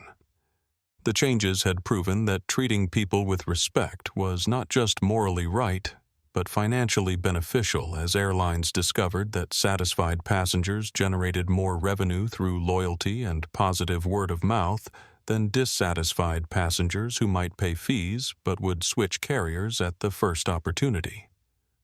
Mr. Coleman said Congresswoman Patricia Martinez, the committee chairwoman whose own experience with airline discrimination had motivated her advocacy for passenger rights legislation. Your testimony today will help us understand whether the regulatory changes implemented after your assault have been effective in preventing similar incidents and protecting the dignity of air travelers. Can you summarize what you've observed during the past 5 years? Elijah's response drew upon not just his experience building PAX Airways, but his broader observations of industry changes that had affected every major carrier in American commercial aviation, as companies that had once competed primarily on price and schedule convenience were now forced to compete on the quality of human treatment they provided to passengers who had learned to expect respect as a baseline service standard rather than a luxury amenity. Congresswoman Martinez: the most significant change has been cultural rather than regulatory. Elijah began, his voice carrying the confidence of someone who had witnessed firsthand the transformation from victim to advocate to industry leader. Airline employees now understand that their primary responsibility is protecting passenger dignity, and that understanding has changed everything from initial customer contact through conflict resolution. The financial benefits of this approach have convinced even skeptical executives that treating people with respect generates better business results than the old model of viewing passengers as problems to be managed. The testimony continued with specific examples of policy changes that had been implemented across the industry, from enhanced training programs that taught de-escalation techniques instead of enforcement tactics to management systems that rewarded employees for protecting passenger dignity rather than simply following corporate procedures. The measurable improvements in customer satisfaction, employee morale, and operational efficiency had convinced even cost-conscious executives that the Coleman standards represented sound business practice rather than expensive regulatory compliance. Representative James Washington, whose own family had experienced airline discrimination during the era when such treatment was considered normal rather than scandalous, asked about the international implications of American regulatory changes and whether other countries had implemented similar protections for air travelers. His question reflected growing global interest in passenger rights legislation that had been sparked by the viral video of Elijah's assault and the dramatic consequences that had followed. Representative Washington, we've seen similar regulatory changes implemented in over 40 countries, with many nations adopting standards that exceed what we've implemented here in the United States, Elijah replied, understanding that his personal experience had triggered a global conversation about dignity, respect, and the responsibility that came with operating transportation systems that served diverse populations with varying levels of social and economic power. The international scope of the changes had surprised even advocates who had hoped that Elijah's story would generate positive reform within American commercial aviation as countries throughout Europe. Asia and Latin America had used the Summit Airlines collapse as motivation for implementing their own passenger protection systems. The result had been a global elevation in airline service standards that benefited travelers worldwide while proving that moral imperatives could align with business incentives when properly structured and enforced. Maya Rodriguez, who had been invited to provide testimony about the role of social media in forcing corporate accountability, described how the viral video had demonstrated the power of citizen journalism to document injustice and mobilize public opinion in ways that traditional regulatory systems had been unable to achieve. Her perspective emphasized the importance of technology platforms taking responsibility for amplifying content that exposed wrongdoing, rather than simply maximizing engagement through sensational material. The video I shared wasn't intended to destroy a company or ruin individual careers. Maya testified, her words reflecting the complexity of unintended consequences that had followed her decision to document Elijah's assault. It was intended to show the world what happened when a paying passenger was treated as less than human, and the response to that documentation proved that people everywhere understand the difference between right and wrong, even when institutions fail to protect basic dignity. The hearing room contained former Summit Airlines employees who had been invited to describe how their lives had been affected by the company's collapse and their subsequent employment with carriers that had implemented the Coleman standards, providing first-hand accounts of how regulatory changes had improved working conditions for airline personnel while simultaneously enhancing passenger protection. Their testimony revealed that dignity was not a zero-sum concept where protecting passengers required sacrificing employee welfare, but rather a foundational principle that elevated everyone involved in commercial aviation.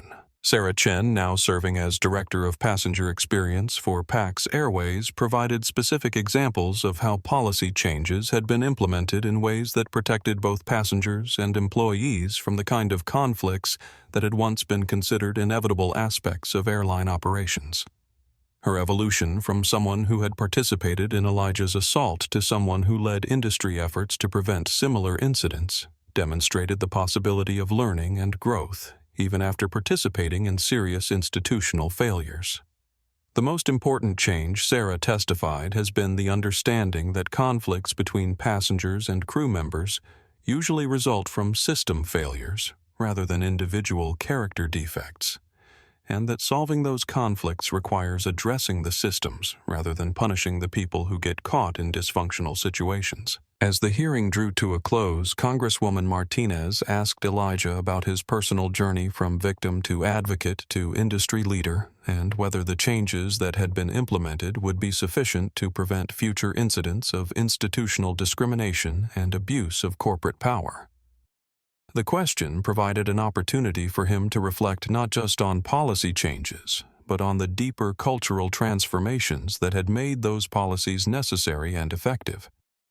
Congresswoman, the regulations we've implemented are important, but the real change has been in the understanding that business success should be measured not just by financial returns, but by the positive impact we have on human dignity. Elijah replied, his words reflecting the philosophical evolution that had occurred since that night when he had been dragged off Summit Airlines Flight 882. When companies understand that treating people with respect generates better long-term results than exploiting vulnerability for short-term profit, regulatory compliance becomes a business strategy rather than a burden. The hearing concluded with unanimous committee approval for extending and expanding the Coleman standards, and with commitments from industry representatives to continue implementing training and policy changes that prioritized passenger dignity over operational convenience. The legislative victory represented more than regulatory success. It demonstrated that personal trauma could be transformed into lasting institutional change when survivors chose to advocate for systemic reform rather than simply seeking individual compensation. As Elijah left the Capitol building and walked through the streets of Washington toward the hotel where he would spend his final night before returning to New York and PAX Airways, he reflected on the distance he had traveled from that night when Officer Rivera had twisted his arm and Captain Morrison had stepped on his glasses. The physical pain had healed, but the emotional growth that had resulted from choosing creation over destruction would continue influencing his decisions for the rest of his life. His phone buzzed with a text message from Dorothy Williams, the retired teacher whose presence in Seat 1A had symbolized the democratic values that PAX Airways represented. Mr. Coleman, I saw your testimony on C-SPAN, and I wanted you to know that my granddaughter Elizabeth has decided to major in business with a focus on social entrepreneurship. You've inspired her to believe that companies can be forces for positive change in the world. The message reminded Elijah that the most important legacy of his experience would not be the regulatory changes or the business success of PAX Airways, but the inspiration that his story had provided for young people who were entering their careers with the understanding that profit and principle could coexist in ways that benefited everyone involved. Elizabeth Williams and thousands of other young business leaders would build their careers on the foundation that dignity was not a luxury to be rationed, but a right to be protected. As evening approached and the lights of the Capitol Dome illuminated the Washington sky, Elijah Coleman smiled at the knowledge that his journey from victim to advocate to industry leader had created something larger than personal redemption. The man who had once been called the Reaper for his ability to destroy failing companies had become someone who proved that the most lasting victories were achieved through building better systems rather than simply punishing bad actors. The legacy would continue long after his own story ended, carried forward by people like Elizabeth Williams, who understood that business could be a tool for protecting human dignity rather than a weapon for exploiting human vulnerability. That understanding would create a better world for everyone who chose to travel through the skies, and for everyone who believed that justice was measured not by revenge, but by the positive changes that could grow from the soil of acknowledged wrongdoing. 8 years later, PAX Airways is the most trusted airline globally, proving that dignity-first business can be profitable while inspiring competitors to adopt similar standards. Richard Hartwell was released after serving 12 years and now volunteers at homeless shelters, while Brandon completed addiction treatment and works as an advocate for airline passenger rights. using his experience to help others understand the true cost of entitlement. The Coleman Standard became federal law requiring airlines to justify passenger removal with documented safety concerns, while establishing financial penalties for discrimination.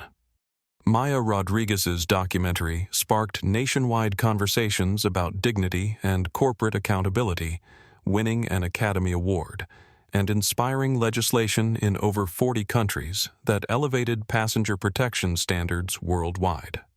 Elijah still flies economy on his own airline, still serves coffee to passengers, and still keeps a small scar on his wrist as a reminder of that night when he learned that true wealth isn't measured in billions of dollars, but in the dignity you preserve for yourself and create for others. Because sometimes the most powerful response to injustice isn't seeking revenge, but building something so beautiful that it transforms the very systems that once enabled cruelty into forces that protect humanity.